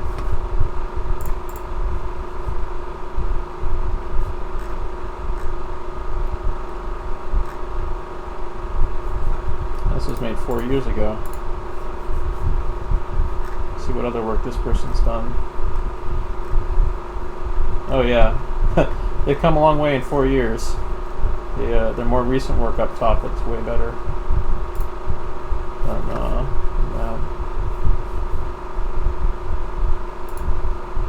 And the 3D modeling work looks good.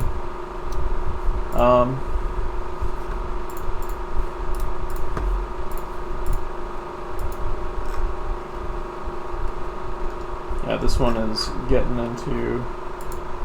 This is good stuff, but it also shows examples of how you can get like overly playful almost with doing this.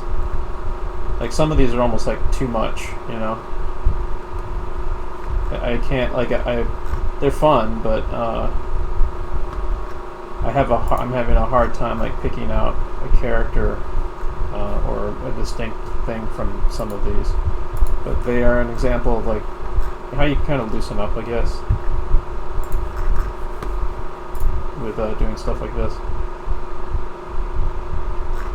This is apparently for This is apparently a concept for a student project right here.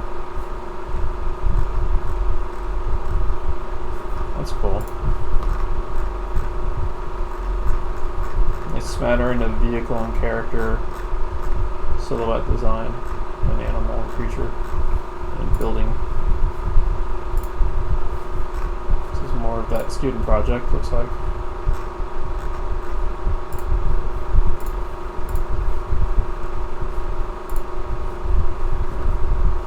These are a little kind of muddled, but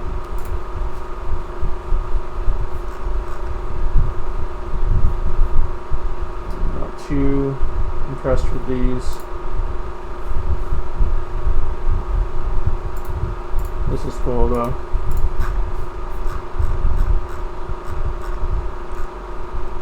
This person actually took the time to really work out some of these, and you can see the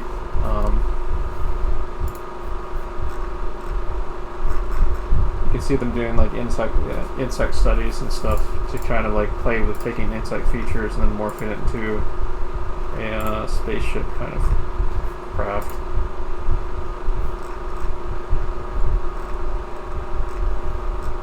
And then they actually took the time to really work out the final sketch to a certain extent.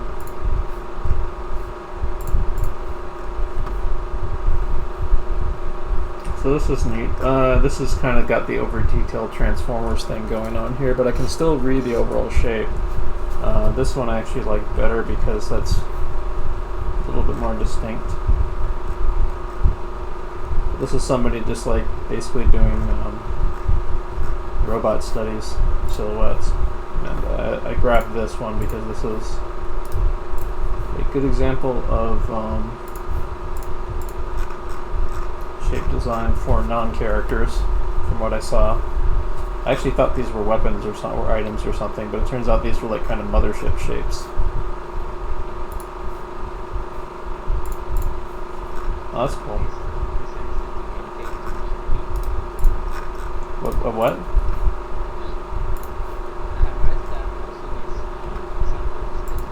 It's just by coincidence. I mean, we saw plenty of examples for like the Corpse Bride and other things like that where shape was used on characters a lot. I mean, you can use it for any kind of design, really. So I don't know what this was for. Thumbnail design. Looks like this might have been like an exercise or an assignment for a class or something. I don't know if I'm going to be assigning anything like that this week, but this is something that would definitely be worth looking into.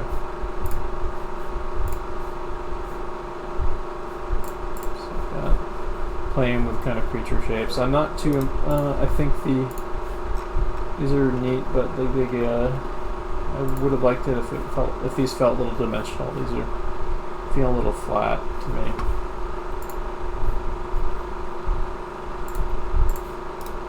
So this person was another person that set very clear rules for themselves. They picked up a particular brush, and then they just used a limited array of palettes. And the rules were basically the same figure for scale that they copy pasted next to these different kind of robot mecha shapes.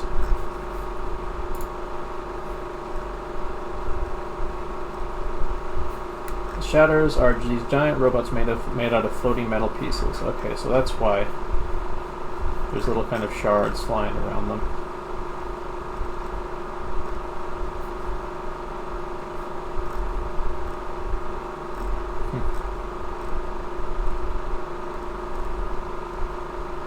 Neat. Yeah, when he brings them more down to the colored versions, you can kind of see the development coming together a bit. Like I do kind of like these wonky sort of like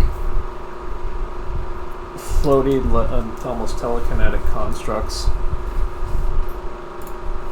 And he started, of course, with silhouettes. Just go through. This is a Viz Dev designer. Oh, that's neat.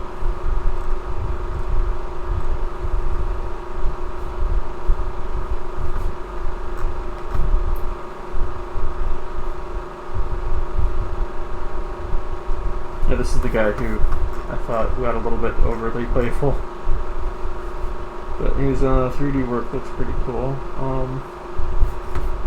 Yeah. Here we go.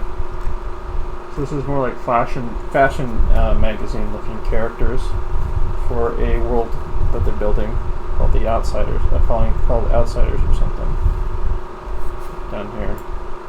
For a character called Compass and a world of my own called Outsiders. So she's exploring different outfits for the character and different looks.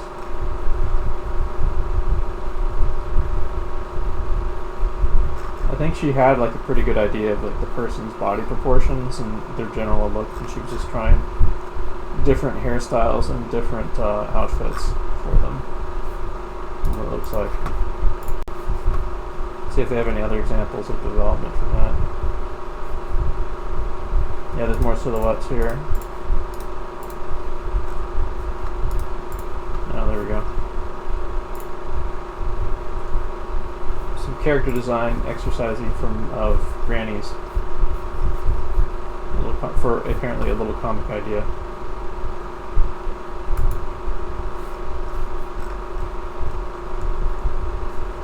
This also shows like if you want to, you can play with color too. Like after you make like these, you can try adding some hue to them and picking like a limited range of hues that kind of either contrast or meld with each other.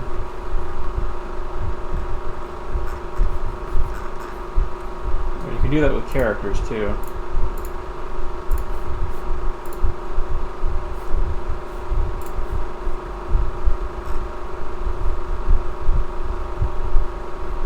Also for her comic idea, apparently she was going for a cyberpunk brutalist look, apparently.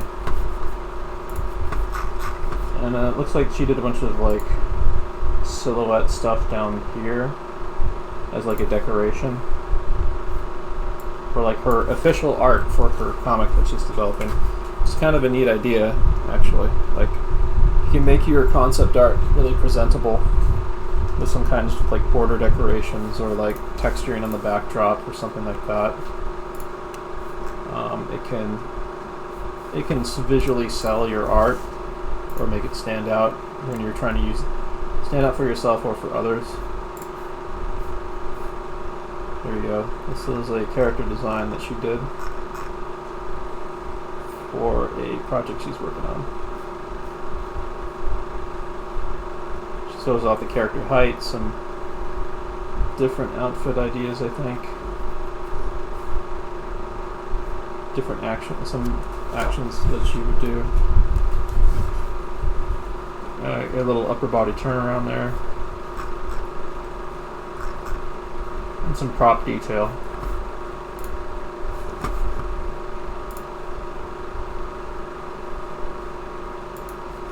Alright, so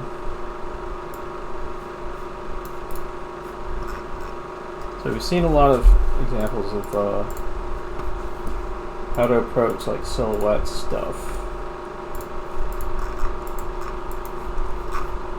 So I'm wondering how I could use that to maybe play with my characters I'm trying to learn more about.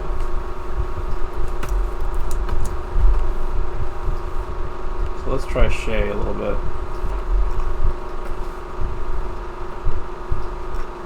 Try to keep something at first that's a little bit close to how I have them drawn on the right.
Sure all the gaps are closed in this, then I'm going to like save time by like inverting the selection here on this initial quick sketch I did.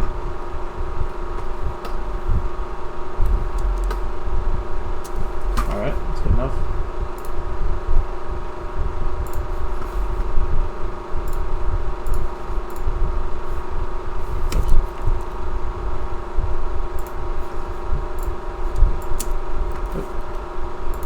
Get rid of this part.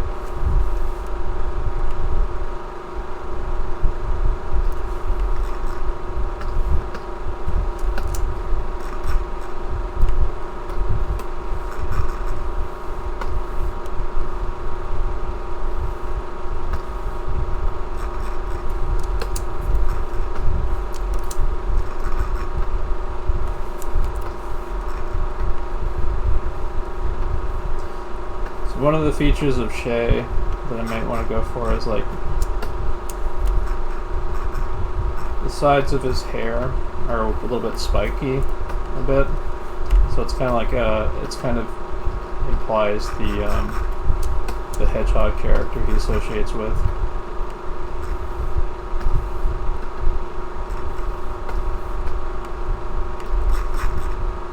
I just kind of want the feeling of like a casual, just regular kid.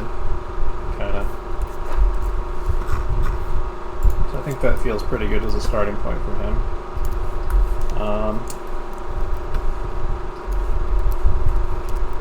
So maybe see if I can get Nada now.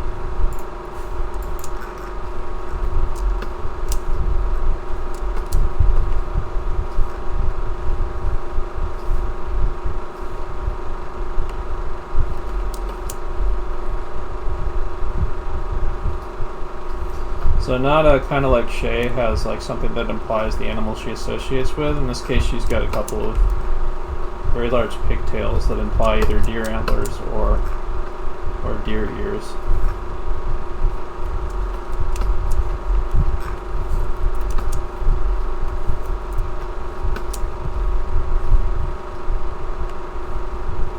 At this stage in her development, I've kind of given her a kind of a raincoat, trench coat look, kind of like Coraline. But I'll play with her outfits more in the future. I do like how she seems a little bit more kind of guarded wearing that, and also a little bit more mature.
She's also vaguely like a Doctor Who companion character because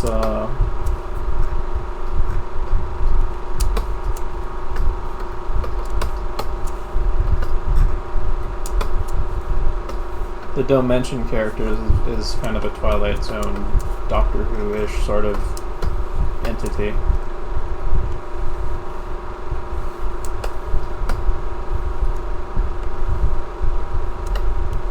She always has a messenger bag with her because she comes better prepared than the other characters do usually. It's also kind of a safety security blanket thing for her almost.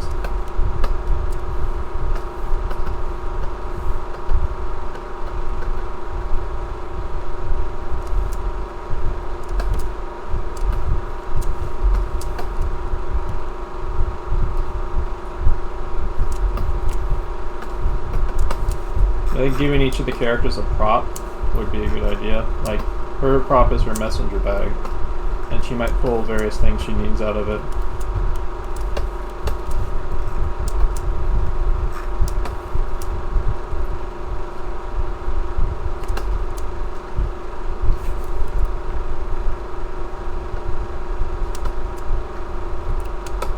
I had her with boots previously, but I think I'll remove them for this because I kind of like the silhouette that's going on with her right now.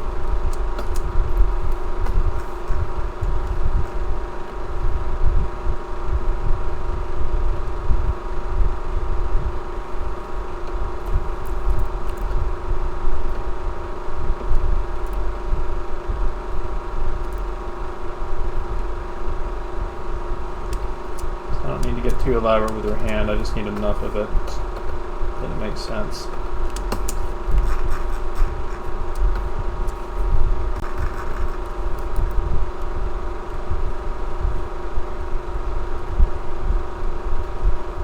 It's just erasing into her heel to get a little bit more of her angle.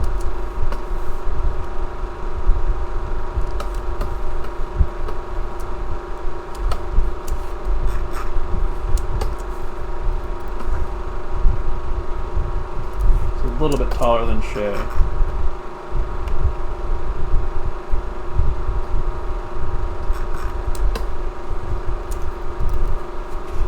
I kind of like how they look standing there.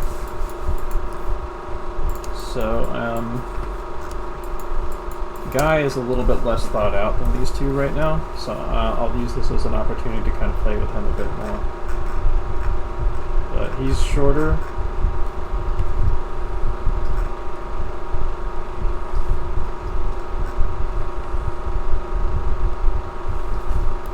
See how I can make his glasses more apparent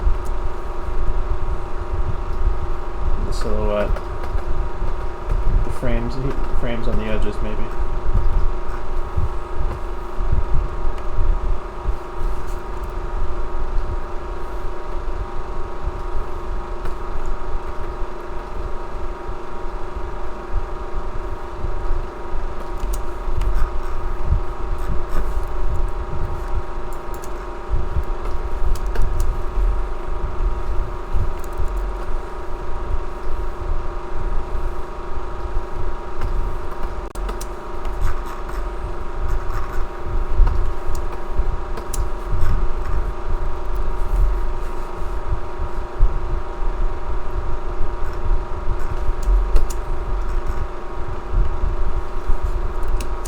Trying to think of what the prop would be for Guy though.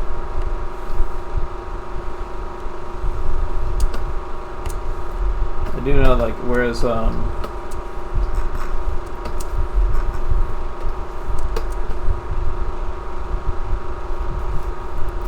maybe I should give more of a neck actually.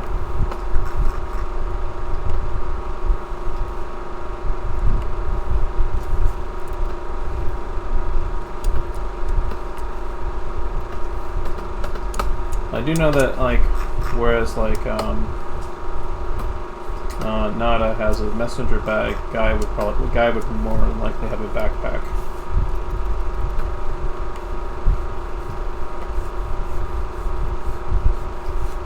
So maybe the backpack is his prop.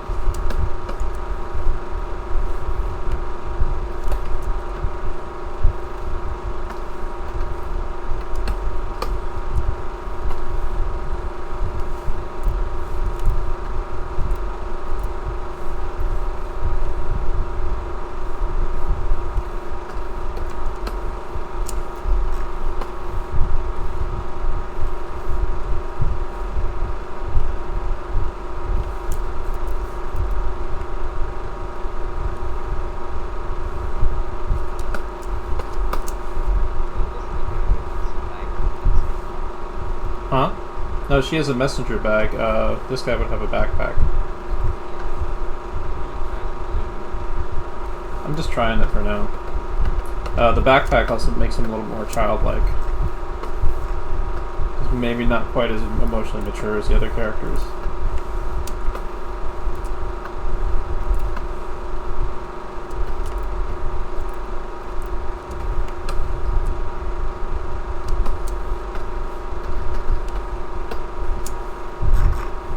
So I think like these characters would have like their own thing that they produce their items from during a fight or something when you have to use a special item or whatever. So the hoodie that Shay wears has a pocket in the front, so that might be where he gets his stuff from. And then the backpack and the messenger bag for these two. For Guy, he probably just literally uses his pockets.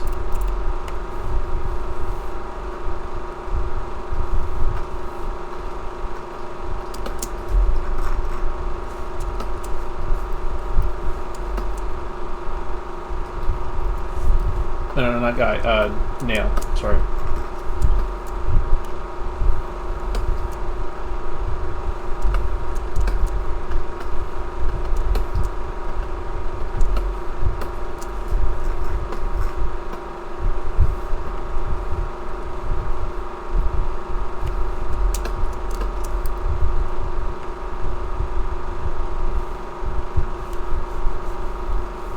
So this is immediately telling me to play with his face a little more.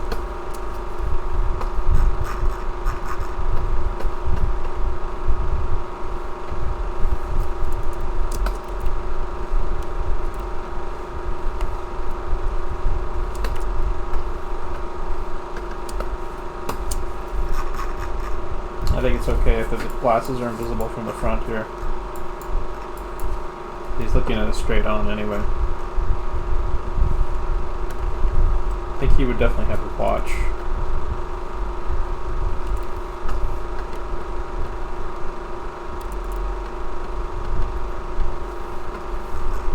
Someone's got to be a timekeeper in the group.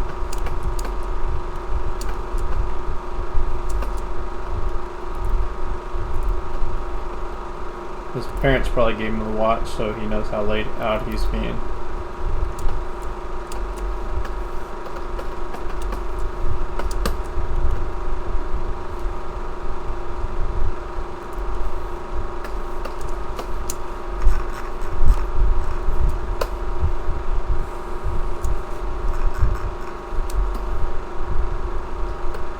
I think I need to give him more of a distinct pose, maybe like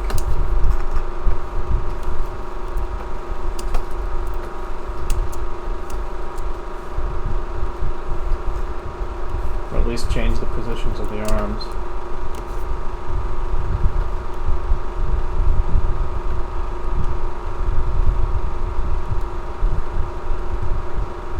What's that?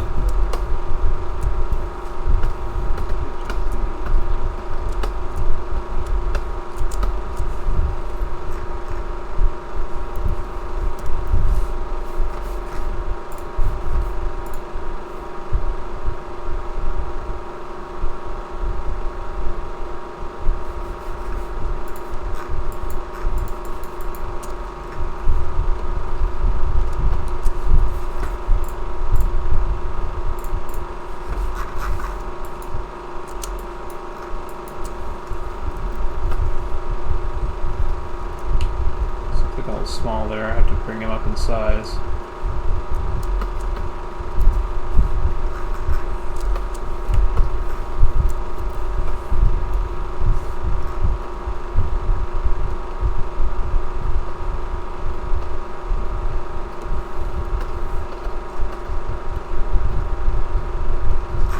So the thing about this cast is I'm not really locked into these characters yet. Like I've just come up with them recently and I have some possibilities in mind with them. So I'm gonna keep like playing with them, and I might combine aspects of them to other characters, or use them as a springboard for developing other ideas. You don't have to like necessarily lock down things like this, especially this early on.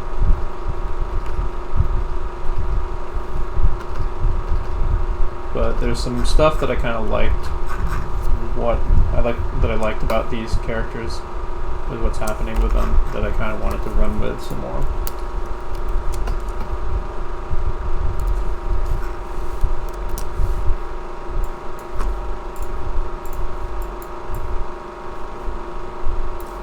What's that?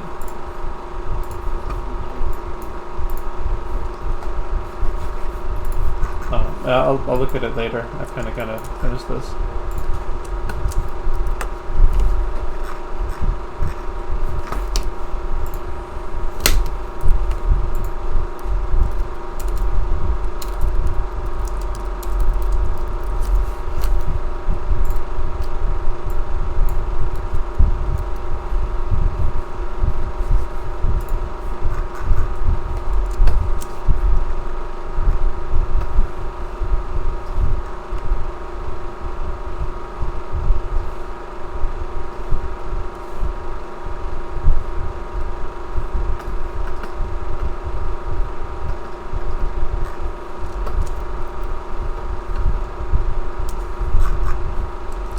For nail,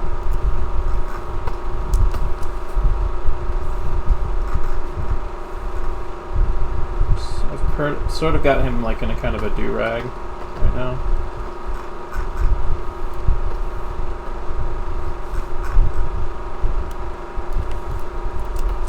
But I think he should be like the most awkward of them. Like he's their age, but he's like going through an early growth spurt.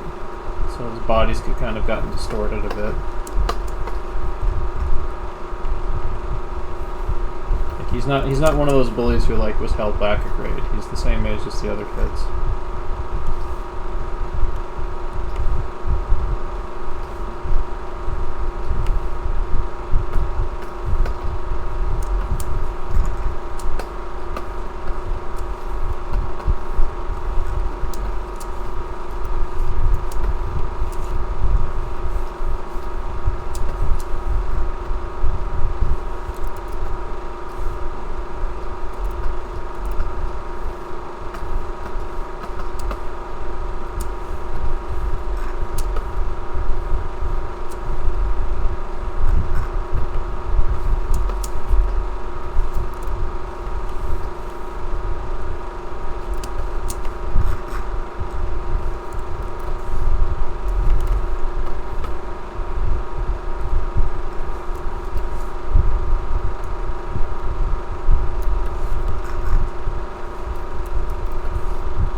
Sure if I like where this is going just yet.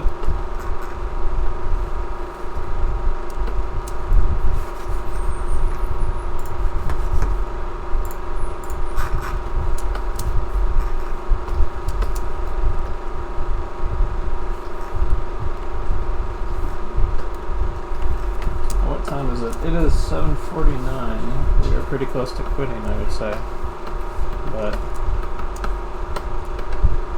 I've given you tools this time to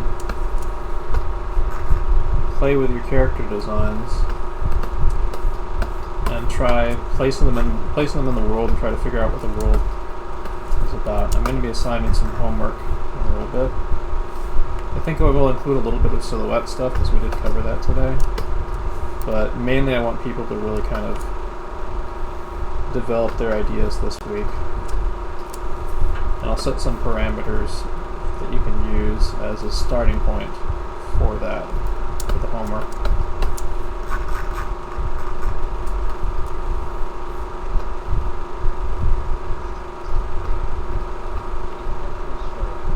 What's your opinion on the personal preference yet?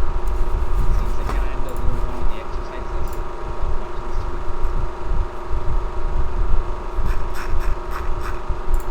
week. Oh, the silhouette stuff? Yeah, I mean that's the kind of stuff you can play with for sure.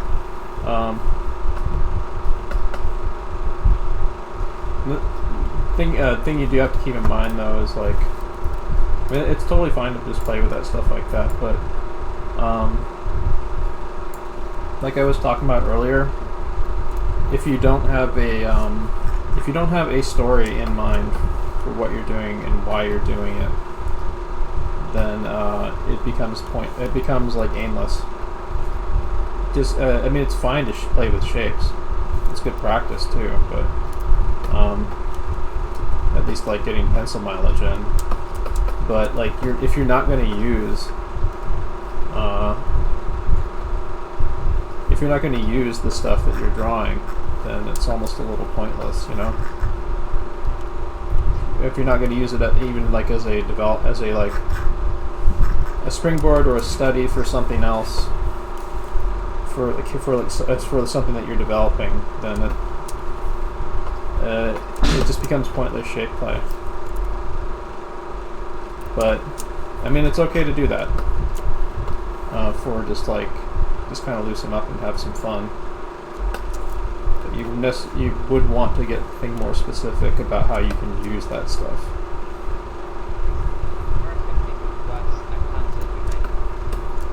Yeah.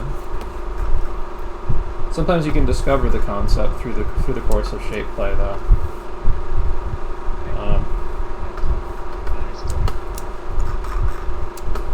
And it's just a hazard to watch out for. I mean, like, it's totally fine to just play with shapes and stuff.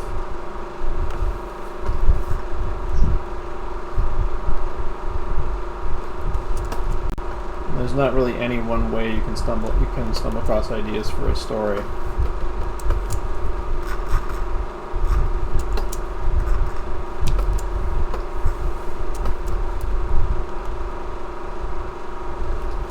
So I'm thinking his jeans would be a little wrinkled.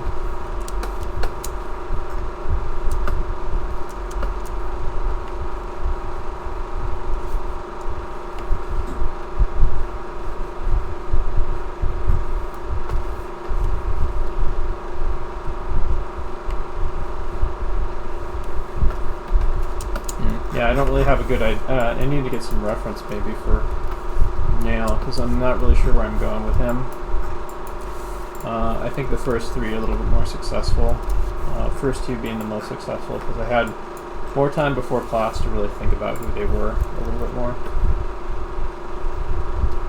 Guy and Nail are two characters that I'm going to have to turn over some more for sure.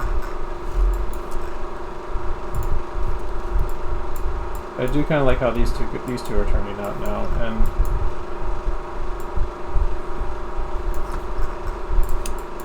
let's at least get another arm in here so it doesn't look like he has one arm.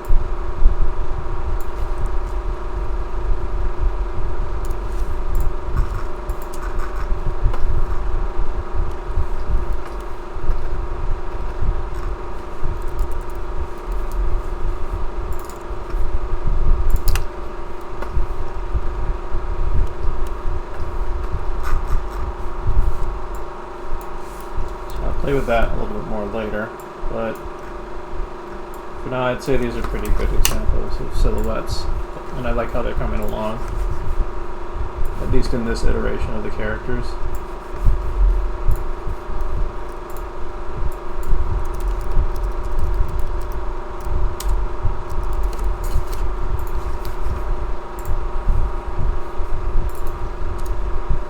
So upload that. From here, like what I could do is take the characters I've just designed in Silhouette and lower the opacity, grab another color like this, maybe, and then I can start kind of breaking down their shapes into an animation character design.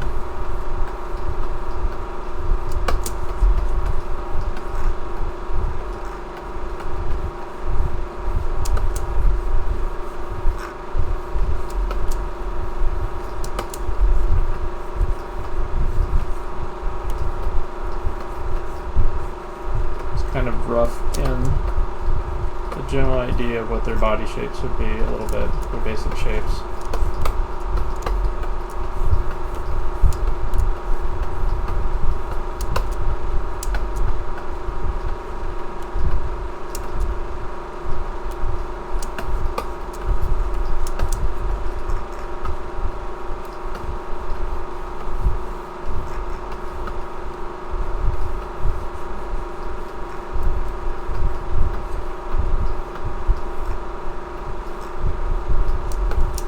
So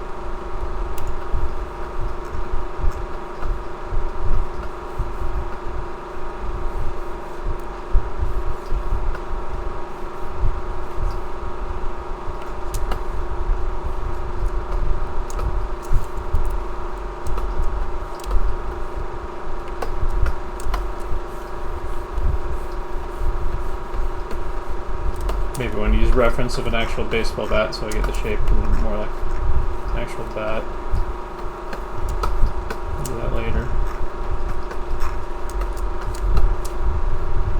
But yeah, you can start cutting into the characters and stuff. You can even go more detailed with it. It starts to come to life a little bit.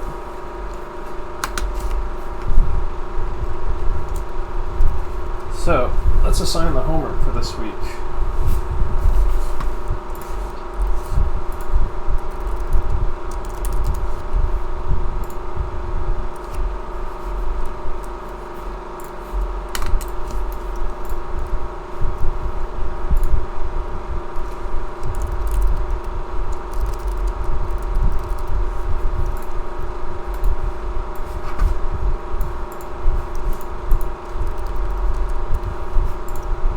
So week 4 homework is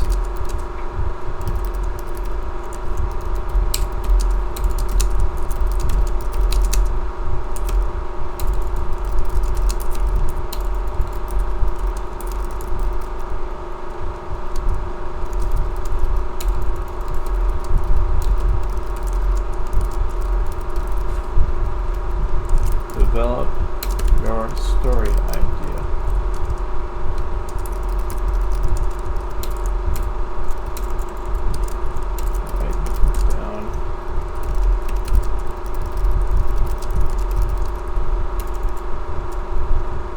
Write down what their personalities and their potential flaws and shortcomings might be.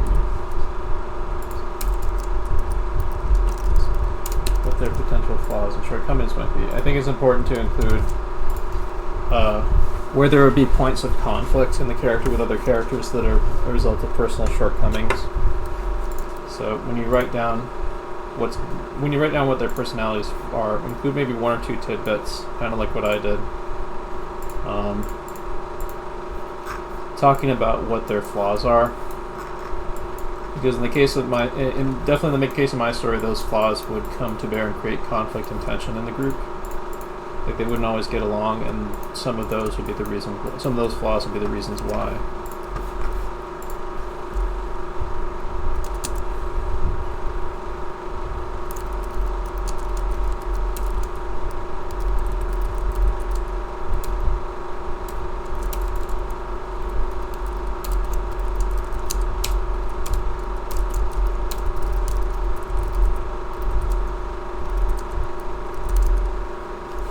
it's 1 to 3 or more pages, written pages.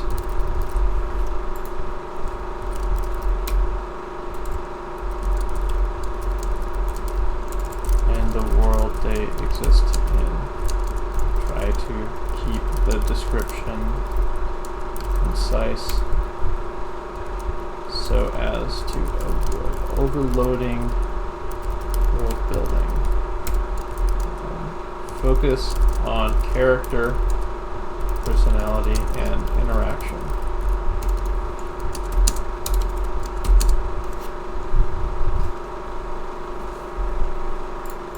Two.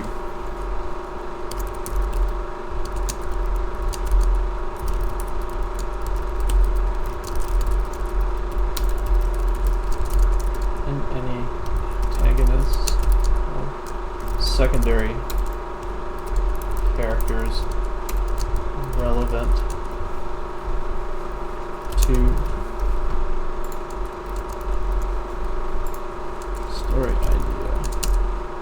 Develop some rules of or shape language for doing so.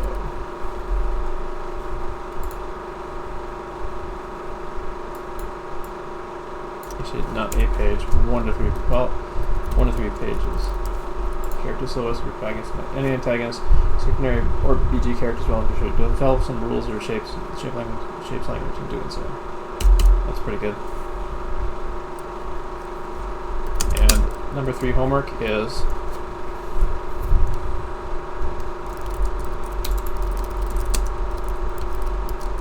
for world grab music that fits your theme and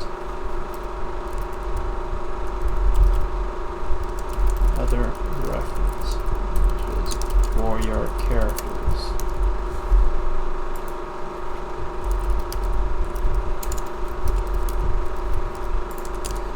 Utilize the reference however you like to create concept pieces of your characters in your world. You can draw on top of photographs or create your own backgrounds for them to stand on.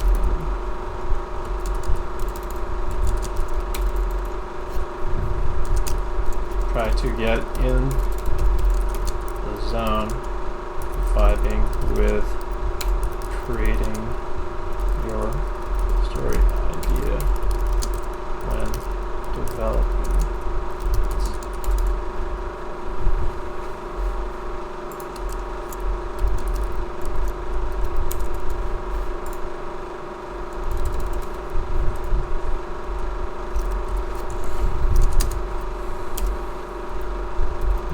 Pages of your reference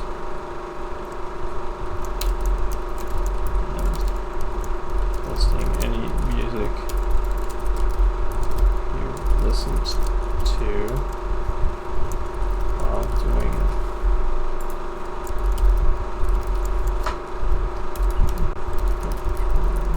Combined with the drawings and development ideas you got for your story.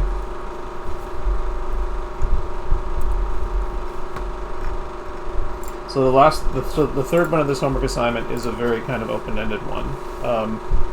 I want you to basically come up with your own way of vibing with ideating for your story. It could be a combination of writing, could be like drawing on top of photographs like I was doing. Could be like making your own background scenes or your own story images. But I want you to have the freedom basically to play with your story and develop it however you want through whatever techniques you can put together.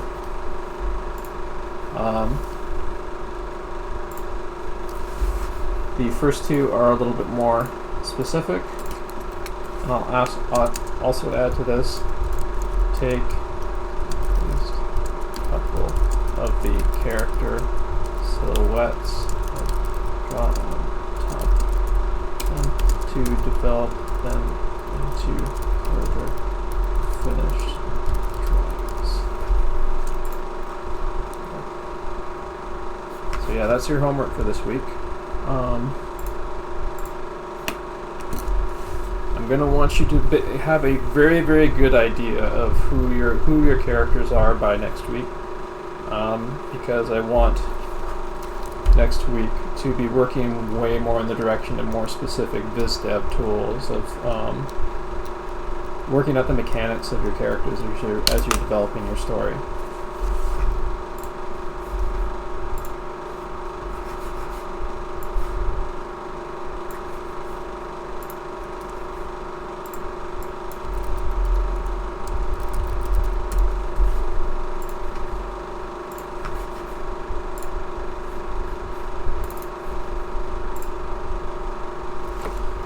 Someone asked if newcomers should be doing this week's homework, or do they have to start from first week's homework.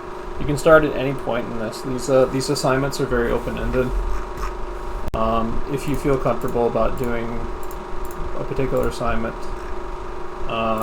at this phase, you can go for it. I would suggest checking out the earlier stuff I've done. But yeah, like.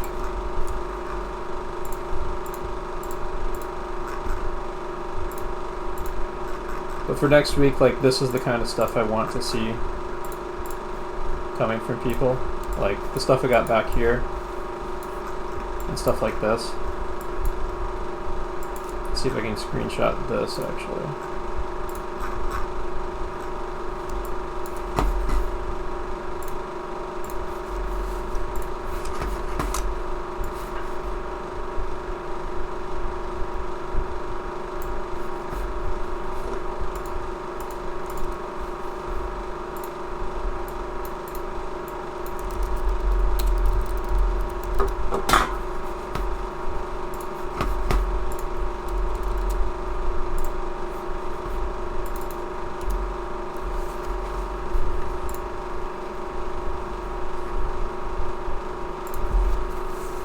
Yeah, I want stuff along the lines of what I just posted in chat next week. It can be, of course, not necessarily from Profile Silhouette, but images of like your silhouettes of your characters, drawings that you've taken further, or sketches and stuff. Try to come up with like distinct ways of making them distinct from each other, so you can recognize them. So you can recognize it a lot easier. And I want you really, really thinking about who your characters are and what their role is and who their relation to other characters. So yeah. Hop to it, folks. I will be wrapping up the stream very shortly. Thank you all for coming. I'd like to thank people who've been generously donating to me to help make it easier for me to run my classes. I actually made my first donation goal this week, or this last week, for a backup hard drive, which I'm going to be ordering pretty soon. I have some other goals for some other things I need. So any extra money I have from this is going to go over to the next thing I'm going to budget for running these classes easier. So every little bit of support counts. Yeah, thank you.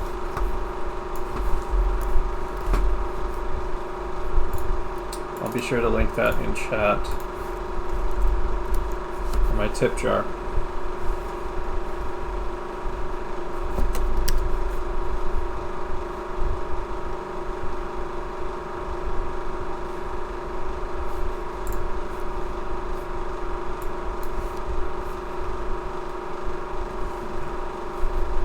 Alright folks, how did you like today's lesson? It was a little bit more like showing off my actual ideation and work stuff today, instead of giving people specific technical skills. So I hope people got something from this. Like, I'm actually trying to develop my own ideas in conjunction alongside what I'm showing in the classes here. So that today wasn't too formal.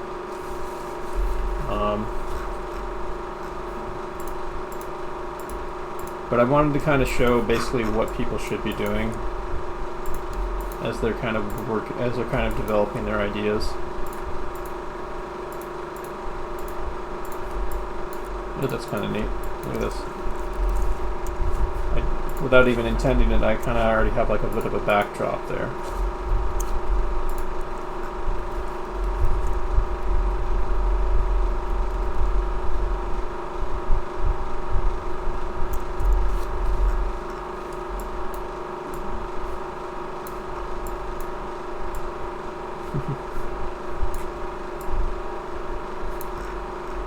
It's like the beginnings of a composition for like a book cover almost. Hey, Hey, what's up? you might from the stream to talk this is more about like finishing and characters. Who's saying that? You good?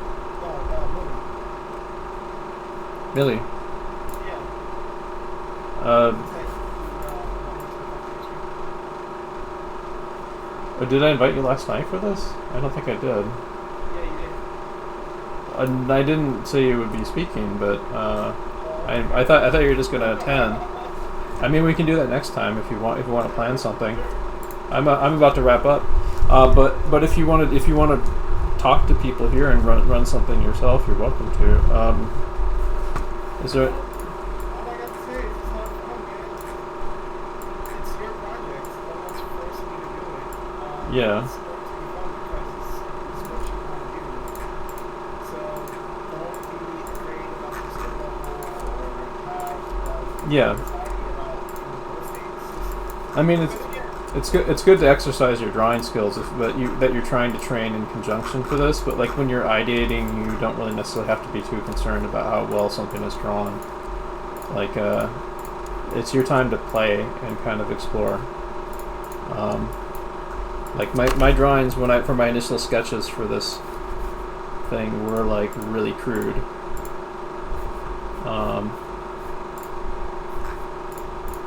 We'll bring them up so we can actually see them again real quick before I go.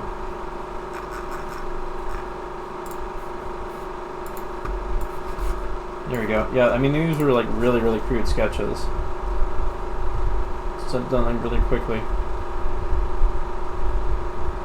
Even like these thumbnail storyboard.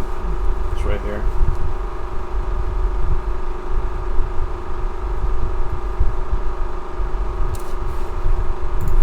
And that of course like evolved into stuff like this. I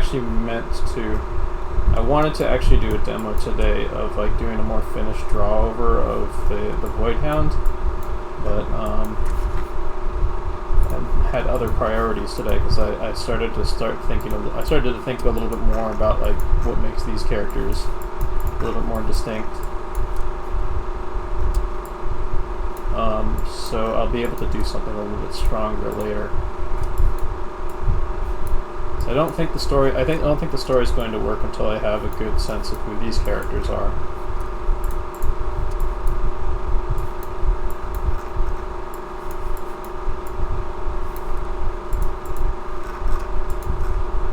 I do like where some of the monsters and creatures are going.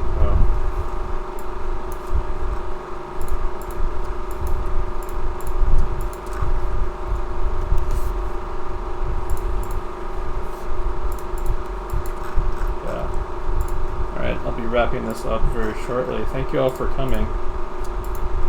I hope you got something out of this today. Oh, someone donated. That's awesome. Thank you, Chi, for the donation. I'll have to give a on-screen thank you. Oh, $12. Thank you very much, Chi.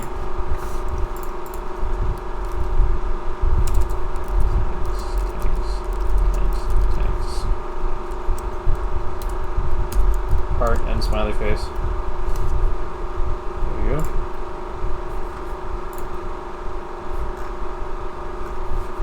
Well, now I'm at 152%. I'll have to figure. I actually have a list written up of what my next donation goals are going to be in priority. So I'll be able to replace that soon. All right. So yeah, thank you very much. We will go to the congratulations screen now.